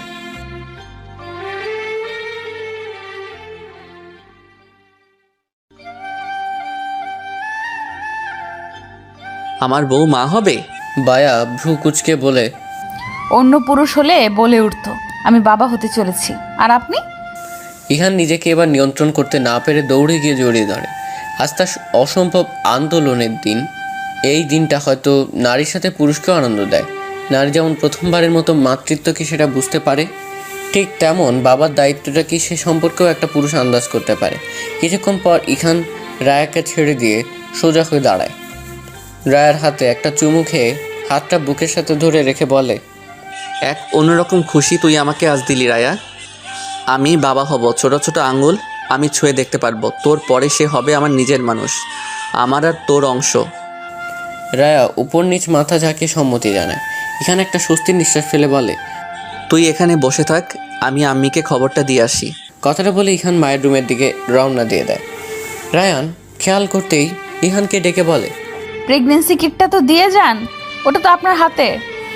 রায় বিছানাতেই বসেছিল। ইরিনা বেগম আর এশা দৌড়ে রুমে চলে আসে। ইনা বেগমকে পেছনে ফেলে রেখে এশা এসে রায়কে জড়িয়ে ধরে। এশা মিষ্টি হেসে বলে, আমি ফুপি হব? আমি তো ভাবতেই পারছি না যে আজকে সকালটা এত ভালো হবে। এশা রায়কে ছেড়ে দিয়ে বলে, তোমরা কথা বলো, আমি বরং তোমাদের বাড়িতে খবর দিয়ে আসি। আজকে এত খুশি খবরে রায়ান ভাই নিশ্চয়ই আর রাগ করে থাকতে পারবে না। ইরিনা বেগম এশাকে বলেন, হ্যাঁ যা, খবরটা দিয়ে আয়, সবাইকে নিয়ে চলে আসবি। এশা রুম থেকে বেরিয়ে যাওয়ার সাথে সাথে ইহান রুমে আসে। ইনা বেগম রায়ের দুই গালে হাত রেখে কপালে একটা চুমু খান। পাশে বসে রায়ের দুই হাত ধরে বলেন, আমি কদিন হলো ভাবছিলাম তোকে বলবো যে অনেকটা সময় তো নিলি, এবার একটা নতুন অতিথি নিয়ে আয়। জানিস তো একটা ছোট্ট প্রাণ পারে সব সমস্যার সমাধান করতে, যা আমরা বড় মানুষগুলো পারি না। এই যে দেখ, রায়ান কারোর সাথে কথা বলে না এতগুলো মাস। এখন যদি শোনে যে সে মামা হবে, তাহলে কি আর রাগ করে থাকতে পারবে? পারবে না। কিন্তু এখন থেকে ধীরে ধীরে রাগটা মোমের মতো গলে যাবে। পাশ থেকে ইহান বলে ওঠে, ছোট থেকে আমি কিছু না করেও কেমন দোষী ওর কাছে। সব ঠিক হয়ে যাবে, তোরা দুজন সমবয়সী, তাই এমন। তিনজনের অনেকক্ষণ ধরে কথাবার্তা চলতে থাকে। এত খুশির মাঝে রায়ের মনটা কেমন করছে। মনে মনে ভাবছে রায়ান কি আসলে ঠিক হবে, মেনে নেবে সব কিছু। রায় বেগম এবং শামসুজ্জামান সাহেব এশার মুখে খুশির সংবাদ শুনতেই তাড়াহুড়ো করে রায়ের কাছে চলে যায়। এশা গিয়ে রায়ানের রুমের দরজায় নক করে। রায়ান তখনও ঘুমে। বারবার দরজায় নক করার শব্দে রায়ানের ঘুম ভেঙে যায়। ঘুম জড়ানো চোখ ডলতে ডলতে দরজায় খুলে দেখে এশা দাঁড়িয়ে। মেয়েটার মুখে হাসি লেগে আছে। রায়ান বিরক্ত স্বরে বলে ওঠে, কি চাই এখানে? সকাল সকাল সূর্য না উঠতেই ডাকছিস কেন এভাবে? খুশির খবর আছে ভাইয়া, সেই খবর তো দিতে এলাম। পরে দেওয়া যাচ্ছিল না? খুশির খবর গরম গরম দিতে হয়, আর দুঃখের খবর রয়ে শয়ে পরিস্থিতি বুঝে জানাতে হয়। কি খবর বলে এখান থেকে চলে যা, ঘুমোতে জামায়। খবর জানতে হলে আমাদের বাড়ি যেতে হবে আপনাকে। এশা, তুই ভালো করেই জানিস আমি তোদের বাড়ি যাই না। কিন্তু আজ তো যেতেই হবে। কেন, কি হয়েছে? তাড়াতাড়ি বলে এখান থেকে বিদায় হ, যা। এশা রায়ানের বাহু ধরে টেনে রুমের বাহিরে নিয়ে আসতে আসতে বলে, আজ কোনো কথা শুনবো না, চলুন না প্লিজ। হাত ছাড় এশা, আমি তোর ভাই ইহান নই। রায়ান ভাই তো। ছাড় এসা। এসা রায়ানের হাত ছেড়ে বলে, যাবেন না আপনি? আপনার আব্বু আম্মু কিন্তু আমাদের বাসায় চলে গেছে। হয়েছেটা কি? বুঝতে পারছেন না? কি বুঝবো? আপনি মামা হতে চলেছেন আর আমি ফুপি হতে চলেছি। রায়ান এশার কথা শুনে কিছুক্ষণ চুপ থেকে বলে, ও আচ্ছা। এশা ভ্রু কুচকে বলে ওঠে, শুধু ও আচ্ছা? তো কি করব? মেয়েদের মতো খুশিতে লাফাবো নাকি আমি? প্রয়োজনে সেটাও করতে পারে। মামা হবেন আর লাফাবেন না, এটা কেমন কথা? যা বাড়ি যা এখন। ইস, ফোনটা আনলে ভালো হতো, আপনি লাফাতেন আর আমি ছবি তুলে রাখতাম। ভবিষ্যতে বাচ্চাকে দেখানো যেত। গেলি তুই? আপনাকে যেতে বলেছে, আপনি না গেলে আমিও যাচ্ছি না। থাক তুই এখানে দাঁড়িয়ে। আপনি কি আবার রেডি হয়ে আসবেন? রেডি হতে হবে না, লুঙ্গি পরে আসেন। এসা যা তুই এখান থেকে। রায়া আপু আপনাকে যেতে বলেছে, আমরা সবাই আপনার অপেক্ষায় থাকবো, তাড়াতাড়ি চলে আসুন। এশার কথা না বাড়িয়ে সেখান থেকে নিজেদের বাড়িতে চলে আসে। সবাই রুমে একসাথেই ছিল। এশাকে একা ফিরতে দেখে রায়ার একটু মন খারাপ হয়ে যায়। ইরিনা বেগম এশাকে জিজ্ঞেস করেন, এশা, রায়হান আসলো না? এশা মুখটা মলিন করে বলে, আসবেন না হয়তো। রায় উৎসুক চোখে ইহানের দিকে তাকায়। ইহান ইশারায় রায়াকে বোঝায় সব ঠিক হয়ে যাবে। এত খুশির দিনেও রায়ের মনের একটা কোণে খারাপ লাগা থেকেই যাচ্ছে। এরকম একটা দিনে সবাই কাছে থাকলেও তার একমাত্র ভাই তার থেকে দূরে। রায়ের মন খারাপের চিহ্ন স্পষ্ট সারাদিন লেগেছে ইহান। দুপুরবেলা কাজের জন্য যেখানে যাওয়ার কথা ছিল সেখানে কল দিয়েছিল সময় পেছানো যায় কিনা সেটা জানতে। সেখান থেকে জানিয়েছে ইহান আগামী মাসে যে ট্রেনিংয়ে জয়েন করতে চেয়েছিল সেটা এই সপ্তাহে জয়েন করতে পারলে 1.5 মাসের মধ্যে কাজ সম্পর্কে সব জানা কমপ্লিট হয়ে যাবে। এমনকি সে ওখান থেকেই কাজ পেয়ে যাবে। রায়কে এই অবস্থায় রেখে যেতে মন চাইছে না ইহানের। তার এই কাজের জন্য সংসার চলবে না এমন কিছু নয়, এক্সট্রা সুযোগ পেয়েছিল সে নিজের কোম্পানিটা দাঁড় করানো। শুরুর দিকে খুব একটা খারাপ চলছে না। ইহান সিদ্ধান্তহীনতায় ভুগলে সে 2 রাকাত নামাজ পড়ে নেয় যেন সঠিক সিদ্ধান্ত নিতে কোনো সহায়তা পেতে পারে। রায় ইরিনা বেগমের রুমে বসে গন্ধ করছিল। ইহান নামাজ আদায় করে জায়নামাজে বসে বসে ভাবছে কি করবে। রায়ের পাশে থাকবে নাকি ক্যারিয়ারের চিন্তা করবে সে। বেশ কিছুক্ষণ কেটে যায়। বাহিরে যাওয়ার ব্যাপারে কিছুতেই মন টানছে না তার। প্রেগনেন্সি অবস্থায় একটা মেয়ের সব থেকে বেশি প্রয়োজন তার স্বামীকে, আর এই সময়টাই সে যদি দূরে থাকে তাহলে সে নিজেকে খাওয়া করতে পারবে না বলে ভাবতে থাকে ইহান। সফলতা দেরিতে আসুক, আগে নিজের মানুষকে ভালো রাখবে বলে সিদ্ধান্ত নেয় ইহান। অতপর এই খুশির দিনে সে রায়ের চোখে পানি দেখবে না বলে ঠিক করে ইহান। জায়নামাজ থেকে উঠে সেটা ভাঁজ করে রাখার সময় ইরিনা বেগম রুমে প্রবেশ করেন। ইহানকে উদ্দেশ্য করে বলেন, তুই কি বাইরে যাচ্ছিস? মায়ের গলা শুনে ইহান পেছনে ফিরে তাকায়। মাথার টুপিটা টেবিলে রাখতে রাখতে বলে, এখন কি যাওয়া উচিত হবে মা? এখন তো চলছেই, ভালোই চলছে। গেলে ভালো হতো, তবে না গেলেও কোনো ক্ষতি হবে না। রায়ার এমন অবস্থায় ওকে ছেড়ে থাকা বোধহয় উচিত হবে না। আমিও সেটাই ভাবছিলাম, না গেলেও যদি চলে তাহলে থেকে যা, জীবনে অনেক সফলতা আসবে ইনশাল্লাহ। মেয়েটার এই অবস্থায় আসলে তোর দূরে থাকা ঠিক হবে না, কারণ আমরা মা শাশুড়ি যতই থাকি না কেন, স্বামী হচ্ছে সবচেয়ে বেশি আপন মানুষ। ইরিনা বেগম থেমে আবার বলে, মেয়েটা এই ভালো একটা দিনেও কেমন মন মরা হয়ে আছে। রায়হানও আসলো না, আবার তুইও চলে যাচ্ছিস ভেবে আরো বেশি মন খারাপ করে আছে। আমি যাব না আম্মি, সিদ্ধান্ত নিয়ে ফেলেছি। আমার পরিবার আগে, তারপর সব কিছু। আর তাছাড়া আমাদের যা কিছু আছে তোমার নাতি নাতনিও খেয়ে যেতে পারবে, তাই না?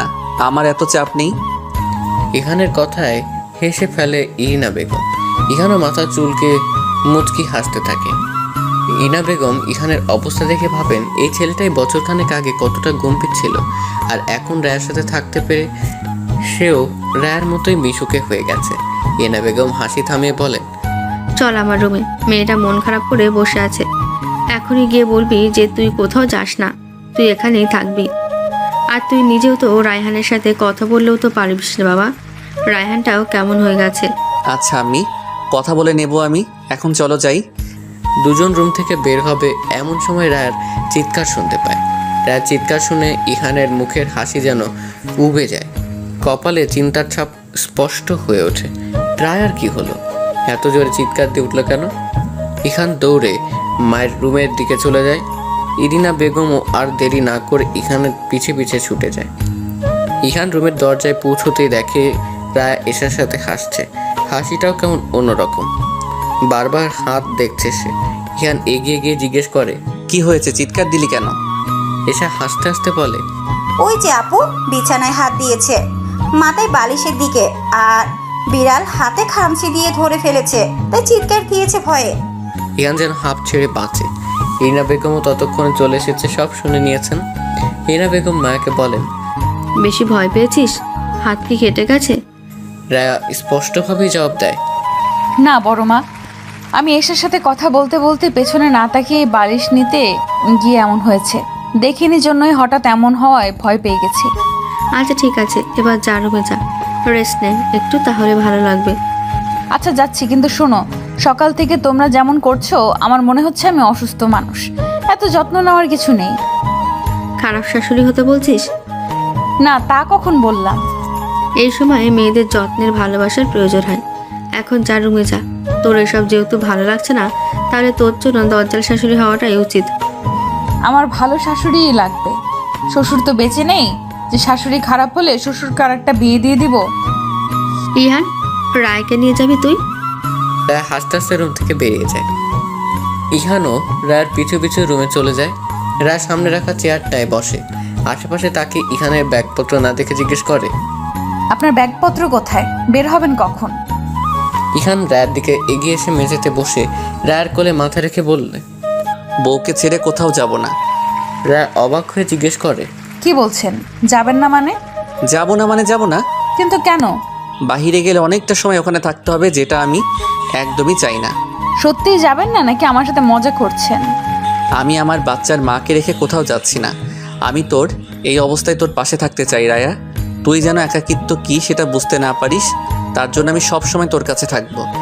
পৃথিবীর সব পুরুষ কি তার ব্যক্তিগত নারীর প্রতি এত যত্নশীল? সেটা জানি না, কিন্তু তোর ব্যক্তিগত পুরুষ খুব ভালোবাসতে জানে। এই ভালোবাসা সারা জীবন আমার জন্যই রেখে দিয়েন। এই ভালোবাসার ভাগ কাউকে দিয়েন না কখনো। ভালোবাসা এক একজনের জন্য এক এক রকম। তোর জন্য যে ভালোবাসা সেটা শুধু তোর জন্যই। ভালোবাসি আপনাকে, আপনার চেয়েও বেশি। ইহান মুচকি এসে রায়াকে আবারও জড়িয়ে ধরে তার সাথে একদম মিশে যায়। রায়া ইহানের মাথায় হাত বুলিয়ে দিতে থাকে। ইহান সন্ধ্যার পর রায়াকে নিয়ে একটু বেরিয়েছে রায়ার মনটা ভালো রাখতে। অনেকগুলো দিন দুজনে একসাথে বের হওয়া হয় না। প্রেগনেন্সি খবর শুনে কেউ রাজিই হতে চায় গাড়িতে চড়তে দিতে, তাই দুজন হাঁটতে বের হয়েছে। হেঁটে হেঁটেই সামনের মাঠটায় এসে বসে। চারপাশ অন্ধকার হয়ে গেছে, ল্যাম্পপোস্টের আলো জ্বলছে। রায়া আর ইহান বসে বসে গল্প করছিল। এমন সময় মাঠের পাশের স্টলে কারো তর্ক বিতর্ক শোনা যায়। কিছুক্ষণের মধ্যে মারামারি হাতাহাতি শুরু হয়ে যায়, মানুষ জমতে শুরু করছে। ইহান আর রায়া সেদিকেই রু করেছে। স্টলে মানুষগুলো গলার আওয়াজ বাড়তে থাকে। রায়া হঠাৎ করে চিৎকার করে বলে ওঠে, ভাইয়া। ইহানও রায়ার হাত ধরে তাকে শান্ত করার চেষ্টা করে বলে, কি হয়েছে রায়া? ভাইয়া ওখানে আছে, ভাইয়ার গলা শুনেছি আমি। রায়ান? হ্যাঁ, আমার ভাইয়া, প্লিজ গিয়ে দেখুন না। তুই নিশ্চিত রায়ানের গলা শুনেছিস? আমি আমার ভাইয়ার গলা চিনব না? তোকে একা রেখে আমি যাব কিভাবে? আপনি প্লিজ আমার ভাইয়াকে দেখুন। আমি এসেকে কল দিয়ে এখানে আসতে বলেছি, 2-4 মিনিটেই চলে আসবে। আমার সাথে আয়, আমি গাড়িতে তুলে দেই। বাসার সামনে গিয়ে নেমে বাড়িতে ঢুকে আমাকে কল দিবি। ঠিক আছে। ইহান তাড়াতাড়ি করে রায়াকে একটা রিকশায় তুলে দেয়। রিকশাওয়ালাকে ধীরে ধীরে যেতে বলে, ভাড়াটা দিয়ে দেয়। রিকশা চলতে শুরু করলে ইহান এবার স্টলের দিকে দৌড় দেয়। ইহান স্টলে পৌঁছেই দেখে দুজনের মধ্যে মারামারি হচ্ছে। দুটোই তার পরিচিত মুখ। তাদের মধ্যে একজন হচ্ছে রায়ান আর আরেকজন শাওন। রায়ান শাওনের কাছে পরাজিত হচ্ছে দেখে দুজনকে ছাড়িয়ে নিতে এগিয়ে যায়। ওখানে অনেকেই দাঁড়িয়ে আছে, কেউ দুজনকে ছাড়ানোর চেষ্টা করছে, কেউ দাঁড়িয়ে দাঁড়িয়ে দেখছে, আবার কেউ ভিডিও করছে। ইহান এগিয়ে এসে শাওনকে ধাক্কা দিয়ে সরিয়ে দেয়। আশপাশের কয়েকজন ইহানকে দেখে সরে দাঁড়ায়। ইহান একটা জোরে শ্বাস ফেলে চোয়াল শক্ত করে জিজ্ঞেস করে, কি হচ্ছে এখানে? রায়ান এবার প্রথম ইহানের সাথে কথা বলে। বাহু দিয়ে কপালে ঘাম মুছে বলে, এই কুত্তার বাচ্চা আমার বোনকে নোংরা কথা বলছে, ওর বাঁচার অধিকার নেই। ইহান এবার নিজেকে নিয়ন্ত্রণ করতে পারে না। গতবার নোংরা একটা কাজ করতে চেয়েছিল, 4 মাস জেলে থেকে সে আবারও জল ঘোলা করতে চাইছে। ইহান অগ্নিদৃষ্টিতে চেয়ে আছে শাওনের দিকে। শাওন বাঁকা হাসি দিয়ে বলে, কি এভাবে তাকিয়ে আছিস কেন? এখন কি তুই আমাকে মারতে আসবি? আমার এক্স প্রেমিকার ভাইয়ের মতো আবার মার খাইতে আসিস না। ইহান দাঁতে দাঁত চেপে বলে। কি বলেছিস তুই আমার বউকে নিয়ে? শাওন হাসতে হাসতে ইহানের দিকে এগিয়ে এসে বলে, যা বলছি সত্যি বলছি। তোর বউ আমার প্রেমিকা ছিল, 6 মাসের মতো সম্পর্ক ছিল। বাড়ি কাছাকাছি, যখন ইচ্ছে দেখা ছোঁয়া চুমো। শাওন তার কথা শেষ করতে পারে না। ইহান শাওনের শার্টের কলার ধরে মুখের উপর ঘুষি দিতে থাকে। অবস্থা ব্যক্তিই দেখে সবাই ইহানের মতো হাত থেকে শাওনকে ছাড়াতে ব্যস্ত হয়ে যায়। শেষমেশ রায়ান ইহানকে ছাড়িয়ে নিতে সফল হয়। রায়ান শক্ত করে ইহানকে ধরে আছে। ইহান ছুটোছুটি করছে শাওনকে আবার মারার জন্য। ইহান চিৎকার করে বলতে থাকে, কুত্তার বাচ্চা, তোর সাহস কি করে হয় আমার বউকে নিয়ে কথা বলার? চাইলেই কারো গায়ে কালি লাগানো যায়, তাই না? আমি ইহান বেঁচে থাকতে আমার বউয়ের গায়ে এক ফোঁটা কালিও লাগতে দেব না। আর একদিন যদি আমার বউকে নিয়ে কিছু বলেছিস, সেদিনই আমি তোর জিভ টেনে ছিঁড়ে ফেলবো। দুপক্ষের কাউকে স্থির রাখা যাচ্ছে না। দুজন দুজনের দিকে ছুটে আসতে চাইছে। হয়তো ছেড়ে দিলে তুলকালাম কিছু বাঁধে ফেলবে দুজন। কয়েকজন মিলে ইহানকে শান্ত করার চেষ্টা করছে। ওদিকে শাওনকে নিয়ে তার বন্ধুরা বেরিয়ে যায়। শাওন ইহানের দিকে ফিরে তাকে সাত আঙ্গুল উঠিয়ে ইশারায় কিছু বলে যায়। জায়গা খালি হয়ে যেতেই রায়ান ইমনকে ছেড়ে দেয়। ইহান সাথে সাথে স্থল থেকে বেরিয়ে আসে। রায়ানও সেখানে দাঁড়িয়ে না থেকে ধীরে ধীরে ইহানের পিছনে এসে দাঁড়ায়। রায়ানের উপস্থিতি বুঝতে পেরে ইহান বলে ওঠে, আমাকে ধরলি কেন? ওকে আজ আমি শেষ করে দিতাম। মাসে মাসে চাঁদে চাঁদে ঝামেলা বাঁধাতে এলাকায় আসে জানোয়ারটা। সরি ইহান, এখন সরি কেন বলছিস? আমি তোকে আমার বোনের সাথে মেনে নিতে পারছিলাম না। কাকে মেনে নিতে পারতি? শাওনের মতো ছেলেকে? আমি কিছু না করেও সারা জীবন তোর কাছে দোষী। আমি সব কিছুতে ভালো জন্য কেউ তুলনা দিলে আমিও ভিলেন হয়ে যাই সবার কাছে। তুই আমার জায়গায় থাকলে আমার অবস্থাটা বুঝতি আসলে। তুইও আমার জায়গায় থাকলে বুঝতি দোষ না করেও দোষী হতে ঠিক কেমন লাগে। Sorry, extremely sorry. ইহান এবার রায়ানের দিকে ফিরে দুই হাত দিয়ে রায়ানের বুকে হাত দিয়ে বলে ওঠো, কিসের সরি? হ্যাঁ, তোর এসব বালের সরি আমি চেয়েছি? এখন কেন সরি বলছিস? দেশে আসার পর যে এতগুলো মাস চলে গেল, আমার সাথে একদিন দেখা করেছিস? রায়ার সাথে সেদিনের ঝামেলার পর কথা বলেছিস? ওর চোখের পানি দেখেছিস তুই? ও সব কিছু পেলেও ভাইয়ের দূরত্ব সহ্য করতে না পেরে মন খারাপ করে থাকে। সেই খবর রেখেছিস তুই? বাড়িতে নতুন একটা প্রাণ আসছে শুনেও একদিন এসেছিস আমাদের বাড়িতে? এত কিছুর জন্য ক্ষমা পাবি ভেবেছিস? কখনো না, নেভার এভার। রায়ান ঝড়ের গতিতে এসে ইহানকে জড়িয়ে ধরে। ইহান থেমে যায়। গলা দিয়ে তার আর কোনো শব্দ বেরোচ্ছে না। সে ছোটবেলায় দুজন কাঁধে কাঁধ মিলিয়ে দুজন চলাফেরা করেছে। এরপর ছোট বিষয়ে দূরত্ব বাড়তে বাড়তে দুজনের দেখা হওয়াটা বন্ধ হয়ে যায়। রায়ানের মনে জন্ম নেয় ইহানের প্রতি চরম ক্ষোভ। আর এরপর দুজন দুজনের থেকে শত শত মাইল দূরে মনের দূরত্ব বেড়েছিল অনেক। ইহান রায়ানকে ছাড়ানোর চেষ্টা করছে, কিন্তু রায়ান কিছুতেই ছাড়ছে না। এতগুলো বছর পর ভাই ভাইকে জড়িয়ে ধরে আর ছাড়তে পারছে না। এতগুলো বছরের ক্ষোভ রাগ আজ মিটিয়ে নিচ্ছে। রায়ান ছাড়ছে না দেখে ইহানও এবার রায়ানকে জড়িয়ে ধরে দুজনের চোখ টলমল করছে। পুরুষদের তো কাঁদতে নেই, পুরুষদের হতে হয় লোহার ন্যায় কঠোর। কিছুক্ষণ পর রায়ান ইহানকে ছেড়ে দিয়ে বলে, আমি এতদিন ভুল ছিলাম। আমার বোনের জন্য তুই একদম পারফেক্ট। আমার বোনটাকে ভালো রাখিস। যদি কখনো ওকে কাঁদাস তাহলে কিন্তু আমি তোর জান নিয়ে নেবো একেবারে ইহান। রায়ান আর ইহান দুজন অতীতে সবকিছু ভুলে মাঠে বসে গল্প করছে। দুনিয়ার সবকিছু যেন এতদিন পর দুজন ভুলতে বসেছে। রায়ান বিদেশে কীভাবে সময় কাটিয়েছে, পড়াশোনা সবকিছু ইহানকে বলতে থাকে। ইহানও রায়ানকে তার সবকিছু জানায়। বিদেশ থেকে ফিরে কীভাবে রাজনীতি এসেছে আবার মাথায়।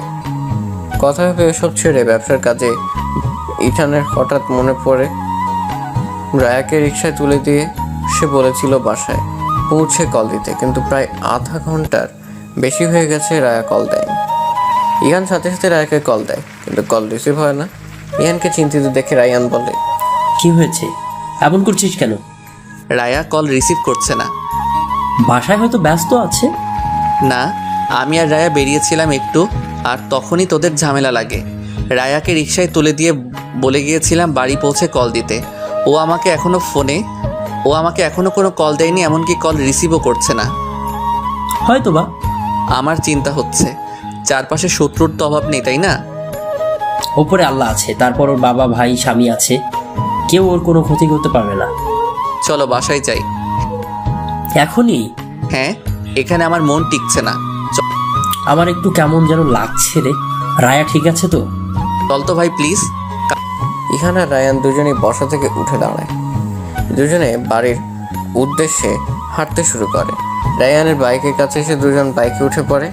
রায়ান ইহানকে বাইকের চাবি দিতে চাইলেও ইহান জানায় এখন সে পিছনে উঠেই যাবে, তাই রায়ান আর জোর করেনি। দুজন মিনিটের দুষ্কের মধ্যেই বাসে পৌঁছে যায়। শামসুজ্জামান সাহেব তখন এশার নামাজ পড়ে বাসায় আসছিলেন। ইহান আর রায়ান দুজনকে একসাথে দেখে যান, যেন ভূত দেখার মতো তাকিয়ে থাকেন তিনি। রায়ান সেটা খেয়াল করে বলে ওঠে,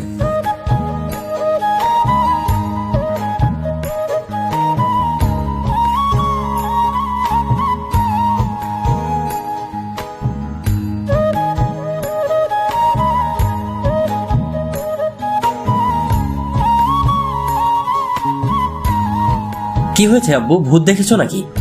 শামসুজ্জামান ধীরে বলে ওঠেন, ভূত দেখার চেয়েও ভয়ঙ্কর জিনিস দেখেছি। কি? ইহান আর রায়ান একসাথে। এখন ভালো লাগছে? সেটা পরের বিষয়। কিভাবে কি হলো? আমার দুই ছেলে একসাথে।